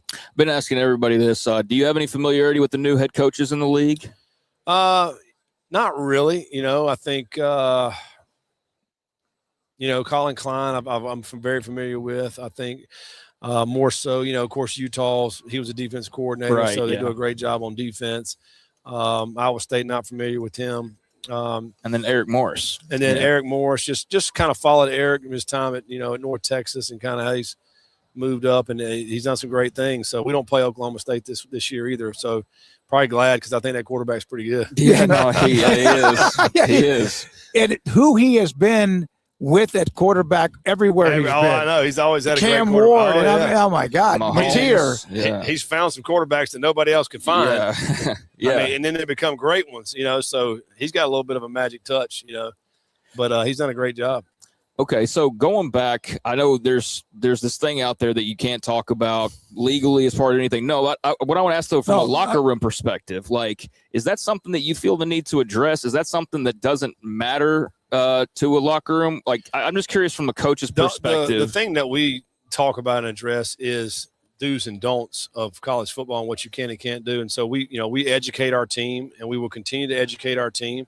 And we use examples of past things that have happened. Like we did this last year with the Iowa State and Iowa, when that all went down a couple years ago. So, yeah, we utilize that and try to educate and tell. And our guys know right from wrong. And they know if you do wrong, then you're going to be in trouble. Like they know that. Yeah. And so, and everybody's got choices. Right. And hopefully our guys are making the right ones. So if someone crosses the line, does compliance handle that only, or does that get into your office? No, if there's anything that we find out and we know about, then we turn it completely into compliance in our administration. And if we know about anything, we turn it in immediately. And, and I've said this before, like we didn't know anything was going on. And if I did, I would turn it in immediately. We're not jeopardizing our program or our careers for any one player. I don't care who it is. Are you able to block out the outside noise pretty well? Yeah. Oh, yeah. Like I said, I stay off of social media, and anything I need to know, these guys tell me. Smart. You're so smart to do that. I mean, there's a lot of stuff that's out there that is not true. So I stay away from it. And to be clear on the locker room thing, I'm not even so much talking about the education piece and all that, but like just the outside noise, like of just the constant conversation. I just wonder, like with young people, how much it's like water off a duck's back. I feel like for a lot of guys. I think so. And I think each year we get into this thing, and these kids nowadays had a phone when they're in the third grade, so they're used to all the stuff that they see on that thing. They know how to manage through their life, be where their feet are, and go about their business. And I think that's what our guys are doing. How again, we do appreciate your time and you answering some questions as much as you can. Yeah. How has this worn you out, this story? Not really, because I really hadn't talked about it really. I mean, and we can't, so I know it's out there, and I know it's wore out a lot of people, I'm sure, but the things that Tech went through, I'm sure, but it's again, we're focused on our guys and our team this year as we head into the season. Did you ever talk to Joey at all? Yeah, I mean, I saw him at our meetings in the spring. Yeah, we talked. All right. Hey, thank you very much. Yeah, appreciate it. Thank you for your time. Scott Appreciate it, Satterfield, head coach at Cincinnati. He had that look in his eye a year ago about his football team, and appreciate his time as well. Thank you, Zach. Appreciate your time. Cincinnati's head coach, Scott Satterfield. We can ask, and we will. We're not going to do the interview if we're told not to.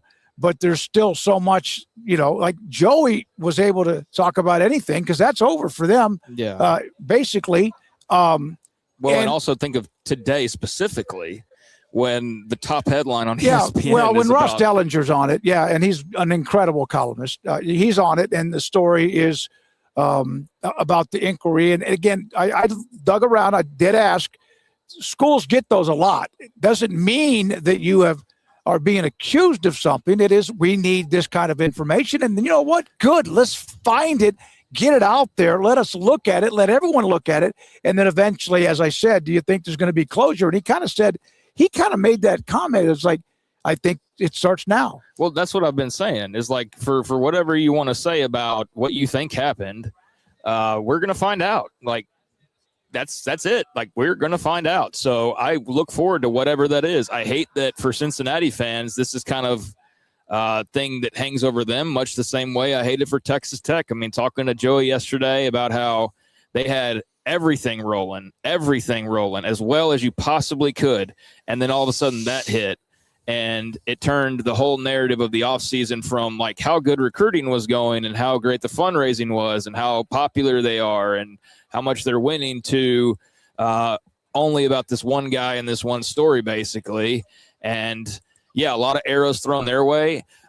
It just sucks that for Cincinnati, that's now going to be the case. And like, we can't have him sit down and have somewhat of a green light and not at least approach it. But I also understand his position of like, what can you say? And then also just like, it's just an uncomfortable thing because like, we don't know what the hell is going on. So we can only ask and he can only give the answer. And I totally understand from his perspective why this absolutely sucks to have to dance around it or to even have to address it at all when you're at media days. And really, I'm sure you just love to be talking your team up. Now, luckily we were able to do some of that, but it's still a fresh wound that is now a fresh wound once again, because every time it starts to scab over, there's another part of this that comes out. So yes, there will be a conclusion. And yes, it does feel like this will be that, because one way or the other, either Cincinnati's going to be proven completely right and they did everything they said they did and they did everything they were supposed to do, and there's going to be a bunch of people out in West Texas eating crow,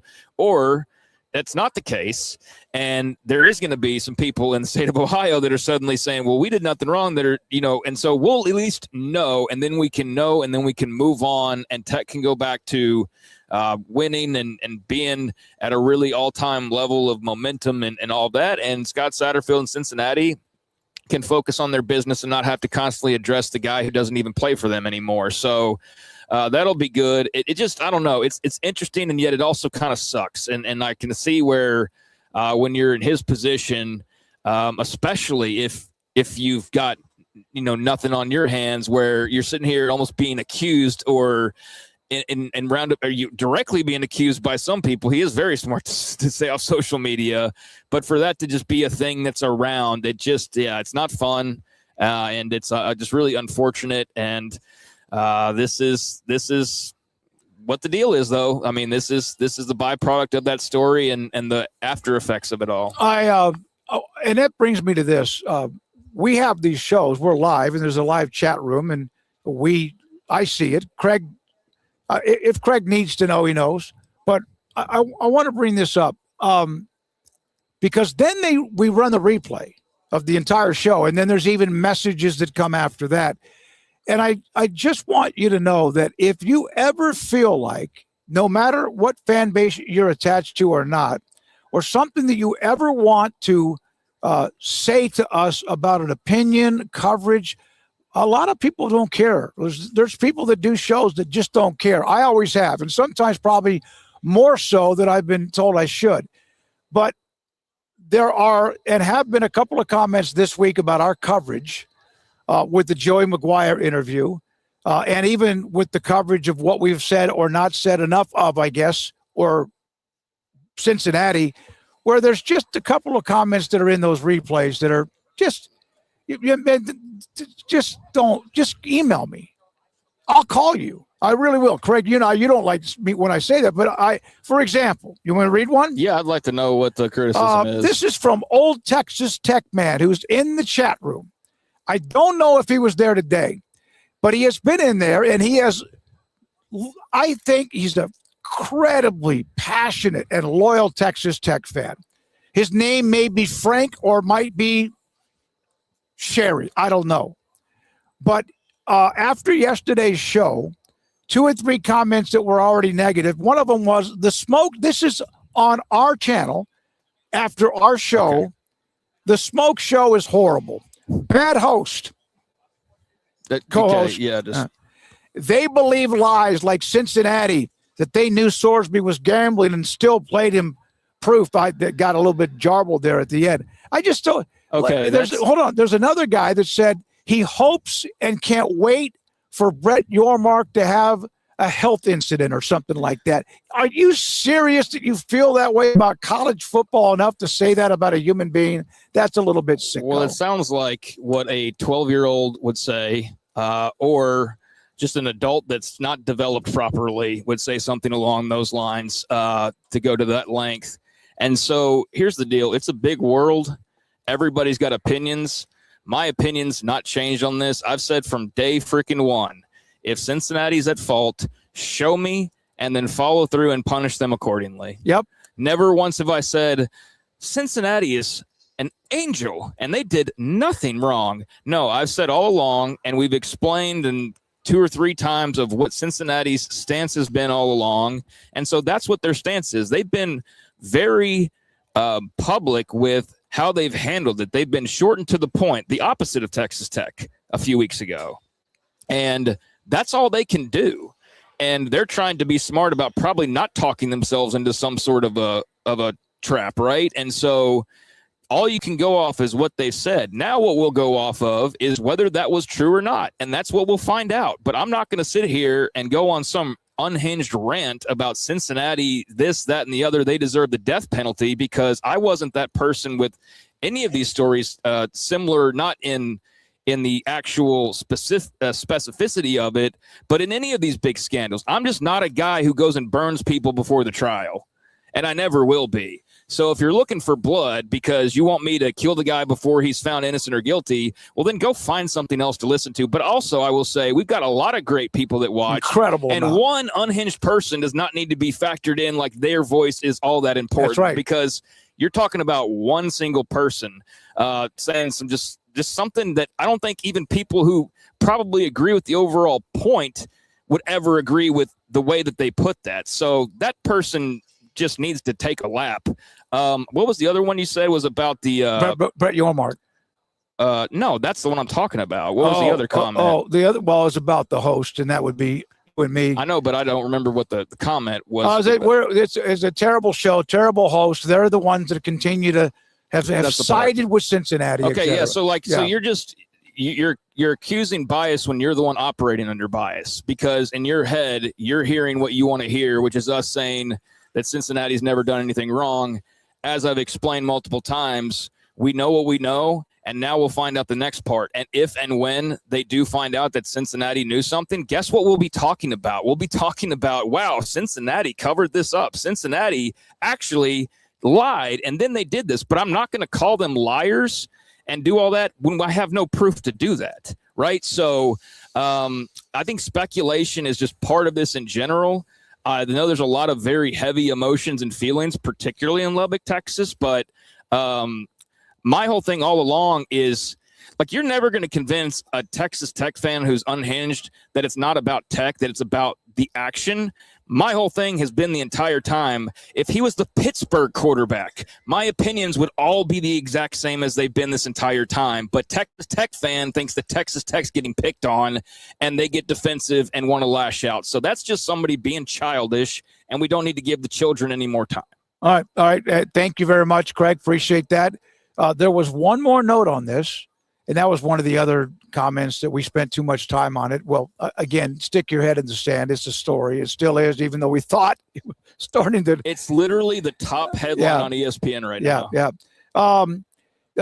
That today, Scott Satterfield spoke with Chris Vanini from theathletic.com, and he had the quote was, "We had already heard that schools had reached out. Texas Tech in particular had already reached out." We're talking about Brendan Sorsby, with 4 games left in the season. Is that true? You could find that out if you needed to. So we knew we wouldn't be able to compete financially with that. So we started looking for other quarterbacks. Sorsby's agent, Ron Slavin, denied The Athletic he had heard from Tech prior to the end of the 2025 season. Well, so whatever, I don't care whether or not that part is true, really. I want just whoever should be held culpable to be held culpable. And I am the one also saying that I thought Jamie Pollard was out of line. I thought it was ridiculous that they were trying to continue to punish Texas Tech. And guess what? Some Big 12 pro people bitched about that. So you're never going to make everybody happy, especially people that are so dug in on being the victim. So, yeah, I mean, whatever. We're going to keep doing what we do and not going to let like 2 or 3 people take us off out of our rhythm. We've already spent, we actually spent way too much time on this. That's okay. As a matter of fact. We're going to have Jimmy Rogers, Iowa State. Let's do a couple of the super chats. You want to do that now, Rez? Can we do them now? We have 3 super chats from today. Let me know when you get them up on the screen. And we do appreciate Rez, Houston, Garrett, Logan, and also, Andrew, who's also here. All right, let's go. The super chats, 3 of them. The first one, Bracket Cat, Bigfoot is the boss. Hardest working crew at 365. Thank you, Bracket Cat. Thank you so much for your time.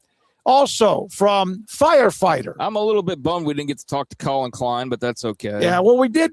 About a month ago or so. No, so we did get him. That's true. Or Avery, at least, because I think this will be the last opportunity probably to talk to him. But K-State's got some he was walking around. That Fafita had that gorgeous suit on. Yeah. Avery Johnson came walking out with all whites. Yeah. It was pretty cool. But I am getting Bracket Cat's a K-State fan. Just want he is. Okay. Yes, he is. Make sure on that. So thank you, Bracket Cat, as always. Firefighter 57. I've been very happy with the live coverage. Well, thank you very much. We actually started today about 5 minutes early, and our guys were ready to go because all of a sudden here's Noah Fafita, which I didn't even know we were going to have that opportunity. Also from S. Michael DeHart. Should I tell him about Rich Rod? I'm devastated. Yeah, go ahead. We had a really good interview with Rich Rod, but things happen. Sometimes technical things happen. It did. He was great. Really enjoyed him, but we weren't able to get it on. But that's Michael DeHart, big West Virginia fan. Best show on the air. Thank you for that. We appreciate it. And finally, Kim Coulter, one of our sponsors, North Star Funding Partners, who had a nice little gift for everybody that's a part of our entire coverage for this particular show. Thank you for great 2 days, the Smokes and everybody else. Kim, thank you for your super chat as well. And somebody who I would say, and I don't say this because he's a friend of the show, but somebody who I think has and maybe it's just you become wise over time, because I do think some of the lashing out and the very sort of who-throwing behavior by some people is from 21-year-olds that are 10 beers deep on social media sometimes. Like Kim knows the deal and knows that, that there are things that could have been handled better and things that still need to be found out. And I think he's been very level-headed. Absolutely. And I appreciate that about him, that he hasn't just decided like, okay, left or right, which extreme am I going to go to? He's just kind of been composed about the whole thing. And I think for the most part, everybody is. It's just we only hear from those who have a very extreme view one way or the other. Death penalty for this school or death penalty for this school or death penalty for both. And Kim's great. Bracket Cat, the S. Michael, we did interview, or he interviewed Rich Rod. So there was a Rich Rod interview. You're just never going to see it because the technical difficulties. But I am very happy to say, speaking of technical difficulties, there was also a technical difficulty with the camera. But our man Coos, who was out here this past couple of days. Coos. Yeah. God, it's good to meet you, man. Coos is the man. Justin Walker, a huge West Virginia fan and a podcaster. He got to be around the last couple of days, and he got to interview Rich Rod, and I was so stoked for him to be able to have that opportunity because it didn't look like it was probably going to happen, but it did. And I know it wasn't as perfect as he was hoping for because something or the other with the camera, but the good news is I told him, I was like, at least the audio is salvageable, and I still think you're probably being harder on yourself than it actually is because that's just what perfectionists do. But for him to get to talk to Rich Rod and also a few WVU players was awesome. So yeah, I did. And Ren Baker. And Ren Baker. Ren Baker was here. Yeah. So be on the lookout for all that content. God, I just put the biggest yawn in the world on the radio. But Coos is great. It's good You to do meet that. you. We did not meet him, and so it was also great to meet him. And yeah, Kim, he can be emotionally, he can get hot, but he also loves the show, backs the show, supports the show, and we appreciate his support all the time, and along with all of you.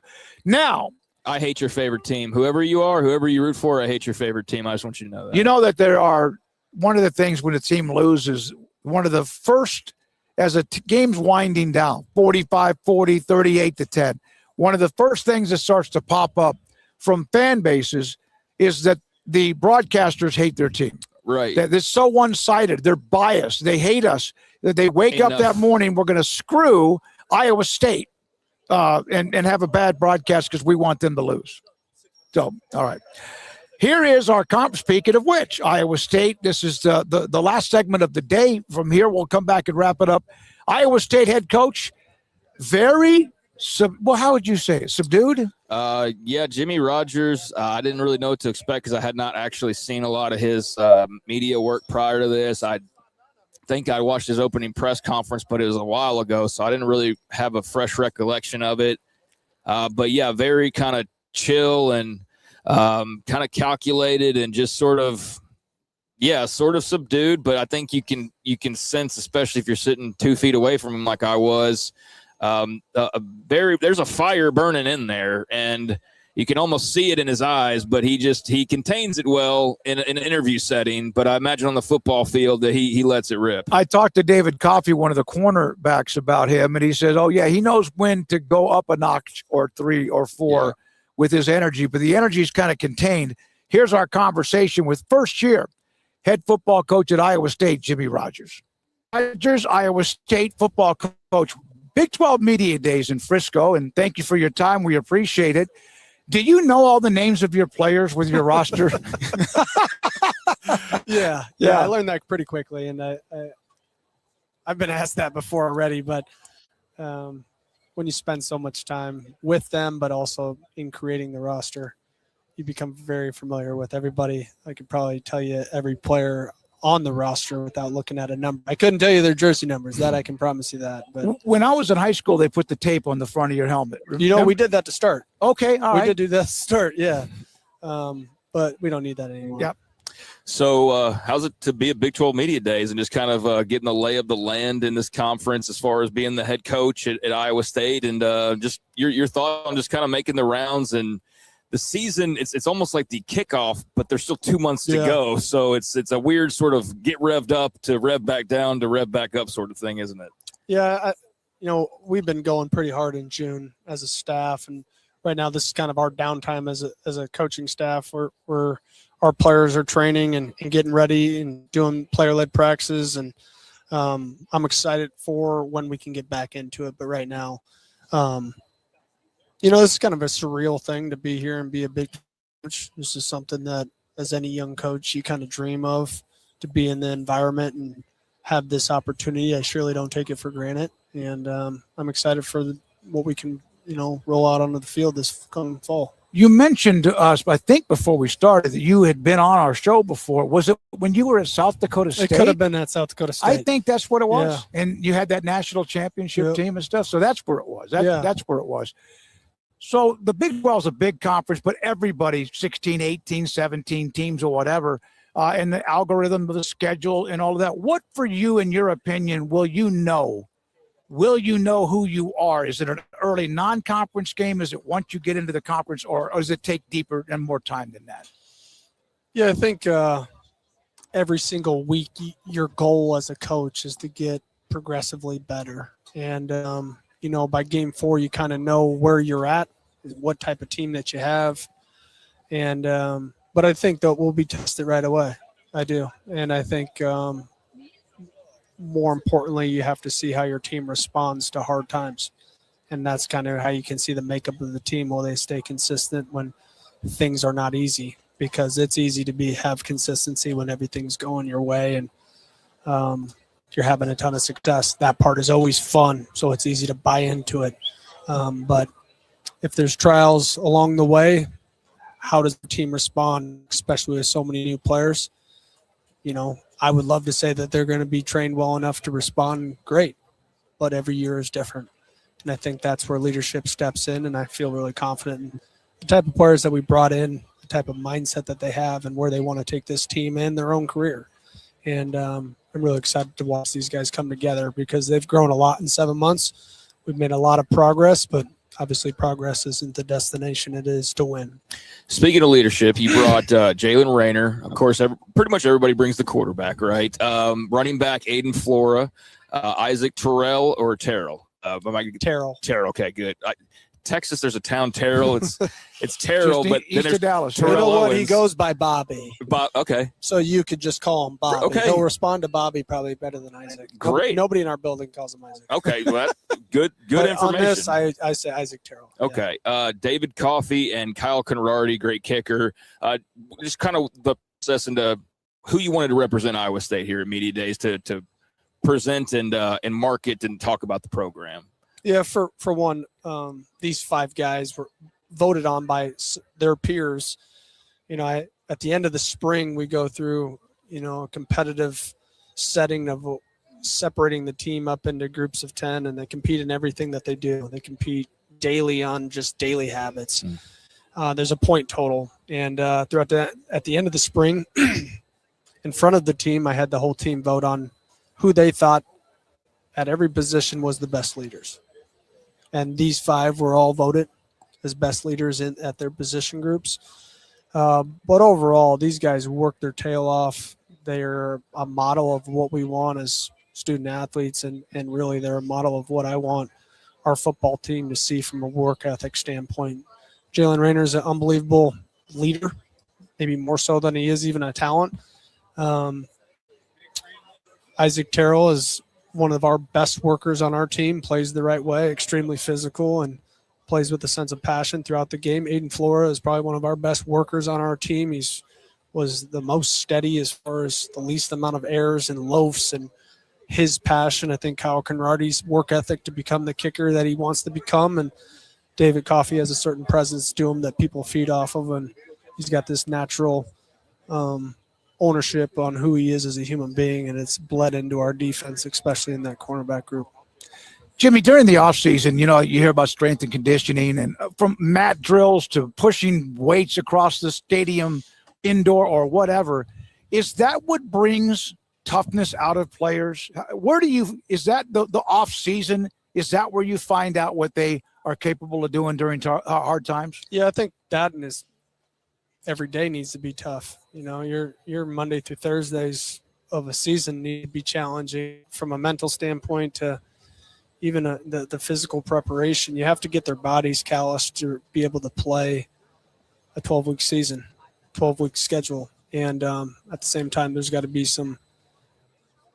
you got to be smart with their bodies. You can't wear them out through the season. But at the same time, like the physicality inside of practice it isn't just mat drills. I think it's a combination of everything.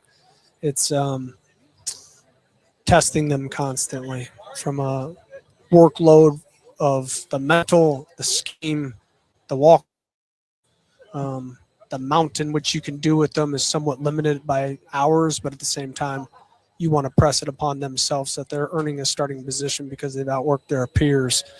And when you do that and you make it really competitive, it kind of naturally the floor raises, and that's the part I really enjoy is not just raising the ceiling of a program, but it's really the floor that's got to push the ceiling open. Well, I've got 8 teams today. 8 teams were here, head coaches, players yesterday.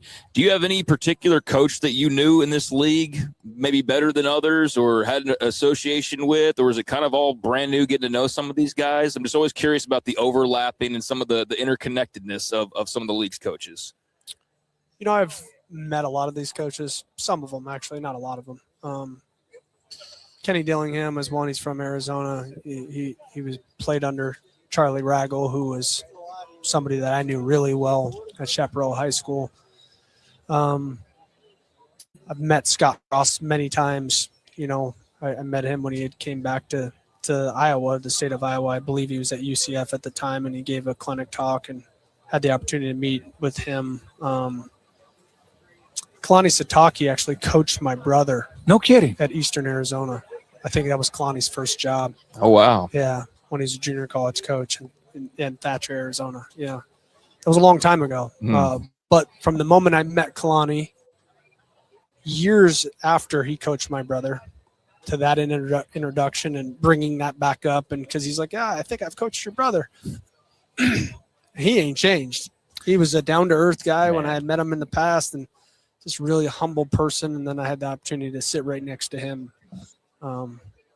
at the coaches conference that we had a couple weeks ago, and he's about as humble and awesome as he gets. He's the best. Yeah. Like we love talking to Kalani. I think he does things the right way and represents the game Just and a good man, and being a coach and being a man. Yeah, and being a man as well. So yeah, big fans of Sataki ourselves. We love the guy.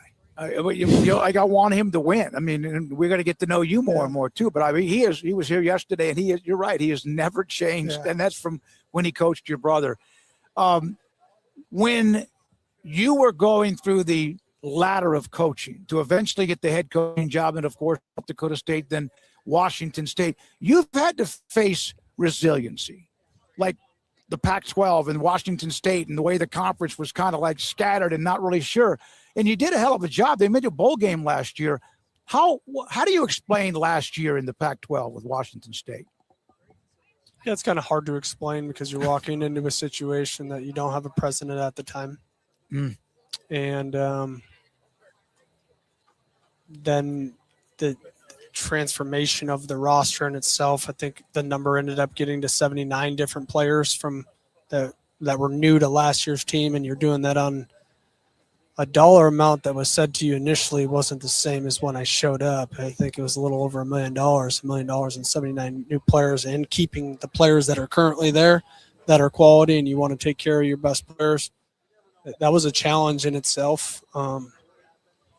But overall, that's not why we lost some games that we couldn't have been in your situations. I learned a lot about myself as a leader, that you need to be more consistent. It's not about what you put on the walls. It's how you hold yourself to a standard, and you coach the players, and that's offense, defense, and special teams. And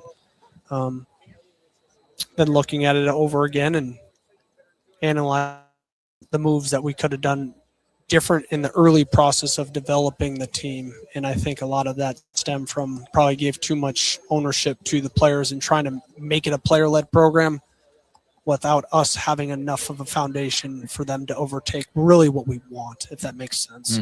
And I really enjoyed that team. I felt like there's some real good players on that team. There's some guys that had gone through several coaches. I think it's unique when you're giving, you're up in front and you're presenting, and you've had guys in there that have been a part of the program for 5 to 6 years, and they've had 3 to 4 head coaches or 3 head coaches. but they've had 5 coordinators. They've heard everything that you're telling them. And they're like, just another one of these things. Give me the next system. And that was unique. But I enjoyed my time there. I learned a lot. Got no qualms about my experience. And there's a lot of uncertainty at the time, as into the season, and the athletic director was let go. So there's just like I take a job without a president. I'm leaving a job without an athletic director. It was a lot. But I grew a lot, and I'm thankful for that experience. I got no issues about any of that. I think it's made me better and well prepared for this opportunity. And not to dwell on Wazoo, but was the schedule still in flux at the point? Like, was that still being put together? Yeah, a little bit, but about the timing, majority of all that was kind of okay. Was kind of settled, and I knew that we were going to play a random schedule. And if you look at that, we kind of flew all over the country. Yeah. And I'm not one to make that had no bearing on how we played. We should have won some games that were tough and were top 25 games, and we didn't. And I take ownership of that. There's things in that game that I look back and I regret. We played Ole Miss to the wire. We played Virginia to the wire. We played JMU to the wire. All 3 teams that had great seasons, and Virginia was, a game shy away from the college football playoff. Yeah. And we probably arguably played, Ole Miss maybe better than Georgia did. Yeah. So unique scenario. Happy that it all happened. I'm happy that it's transpired into what it's become, and I'm blessed to have this opportunity, and I know that.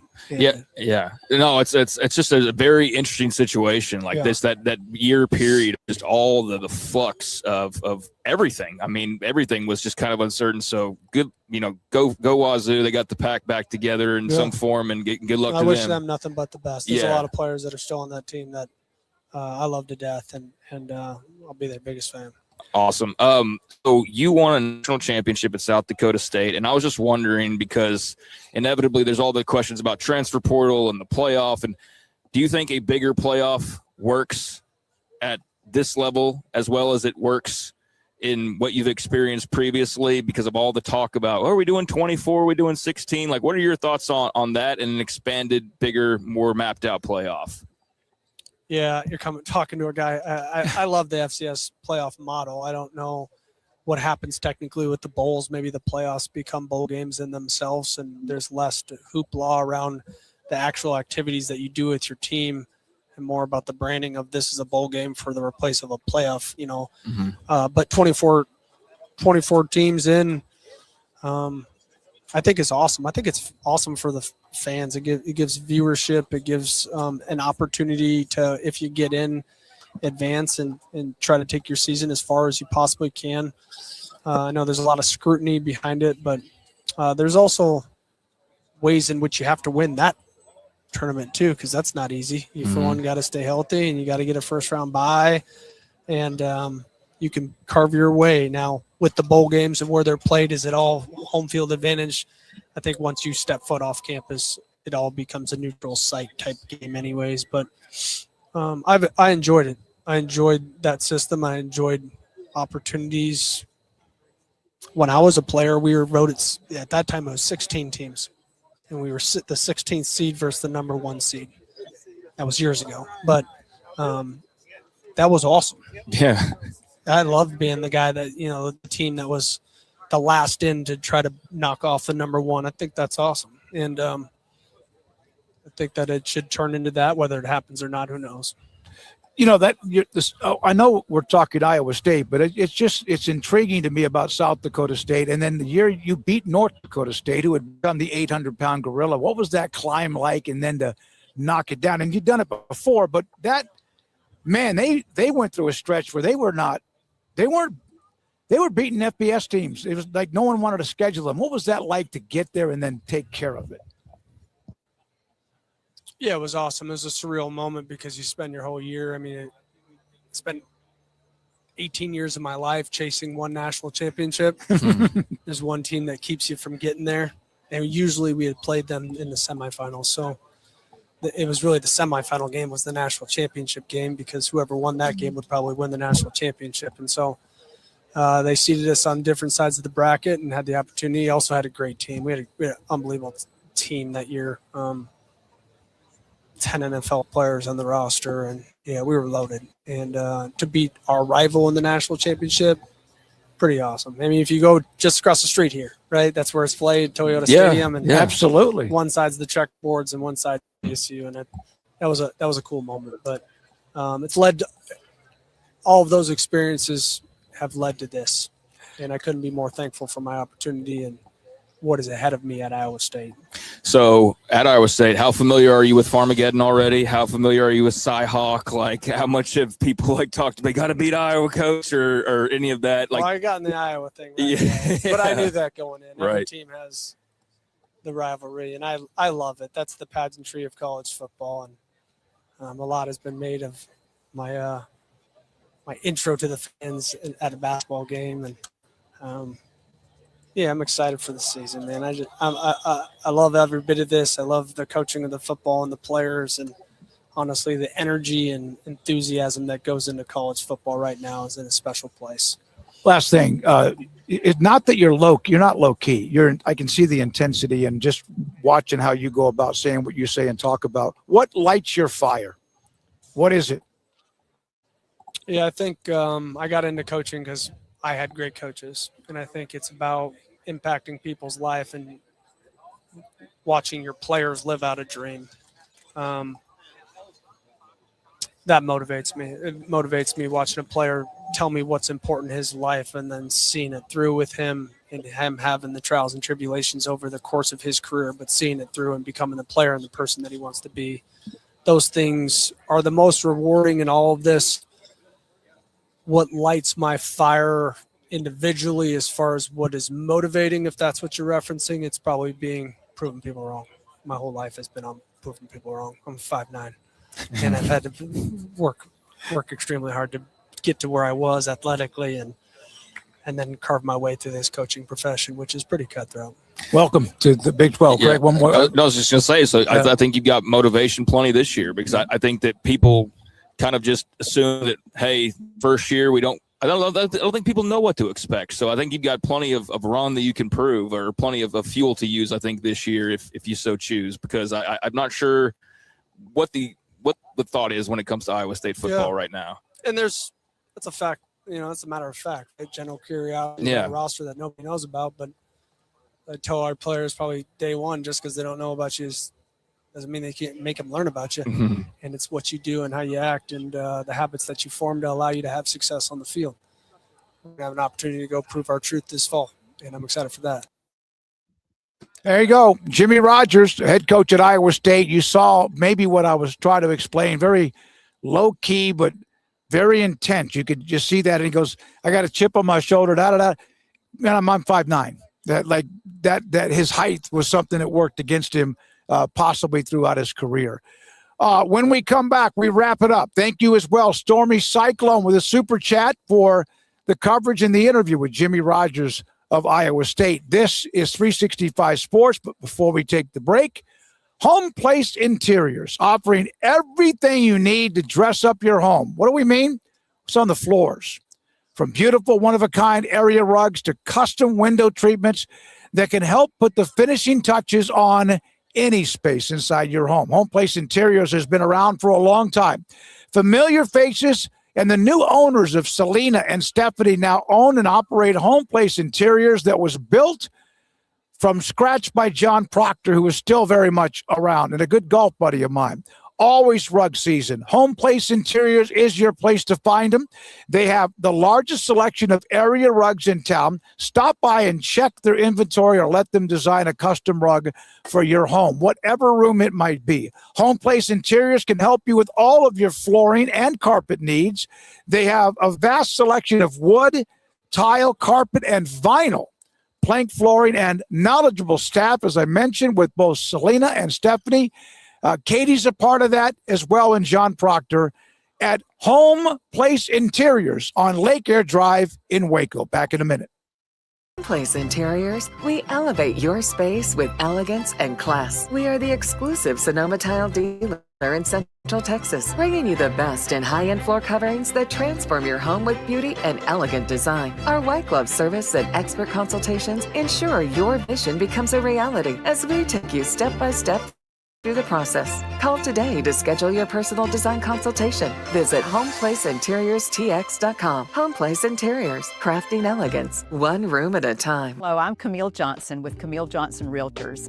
We specialize in selling residential real estate agent all across our community, and we love serving all types of families. We have been in business at Camille Johnson Realtors for almost 9 years, and I have been a residential real estate agent for almost 40 years. And we love our partnership with 365. So thank you for partnering with me, and thank you so much to all of my clients who have made our company a success. I pitched in the major leagues for 24 years, and let me tell you, I can feel it in my joints. Shoulders, elbows, and knees. Trust me, pain doesn't retire when you do. I tried everything to get rid of the pain. Nothing worked until QC Kinetics. Baseball legend Roger Clemens and other patients are getting lasting relief with QC Kinetics regenerative treatments. No surgery. I trust QC Kinetics. You should too. Let's commit to getting rid of all the pain. Schedule your free consultation today. QC Kinetics. Better starts here. Alan Samuels House of Travel is a full-service travel agency with highly experienced travel consultants plus support staff with over a combined 150 years in the travel business. We are ready to take care of any travel situation for you, family, or business, and with the kind of knowledge to complete a seamless itinerary and trip start to finish. We will search for the best deal to accommodate your budget from air to car, ship to shore, hotel, and even meeting place. Name a destination, and we've been there. We know the places to go. Alan Samuels House of Travel, celebrating 50 plus years in business. Find us on Facebook or at houseoftravelwaco.com. We are back and wrapping it up here from inside the Star, Cowboys headquarters in Frisco, Texas. 2 days of Big 12 Media Days. Seem like been here, like, I don't know if this has gone by quickly or not, but we've had a lot. Half the league, head coaches, and then even a few ADs, and also, of course, a lot to discuss. Craig Smoke, give me your overall summary of the last couple of days. I think it's definitely gone by quick. I don't know about everybody else, but it definitely feels like it just kind of, you show up yesterday, we're 1 minute we're talking to Joey McGuire, and the next minute we're signing off. But yeah, a lot of work in between then, a lot of interviews, a lot of people doing stuff on the technical side, and so just appreciate the sponsors and all the people that help make this happen, technically, financially, and the people at the Big 12 for putting this on. And I don't know what the future, I've talked to you about this. I don't know what the future of media are beyond a couple of different leagues. And maybe that's something we could talk about tomorrow or something on the show. But whatever that looks like, this was a fun event. I hope that next year there's not something that's hanging over it as directly as there was this year, because I do think that took a lot of the attention, but maybe it brought more attention than it would have received otherwise. Maybe this would have been just kind of drama-free and totally boring if not for the wondering about different outcomes and the whole storyline that's been the story of the offseason with Brendan Sorsby. So you knew that was going to be a part of this coming in, and it's still very much unfinished, if not had more layers added to it. Yep. I understand the sentiment of people that are tired of it, but you didn't get all the way this deep into the story to suddenly stop talking about it when there's investigation officially underway, and there's secret steakhouse meetings, and there's things that we've learned in the last 24, 48 hours. So I think that's something we're going to be talking about more, but it was also good to talk about some of the other stuff and some of the other programs and just get some of the anecdotes and just thoughts from various individuals and head coaches on where they see their programs that aren't caught up in any of that type of stuff. So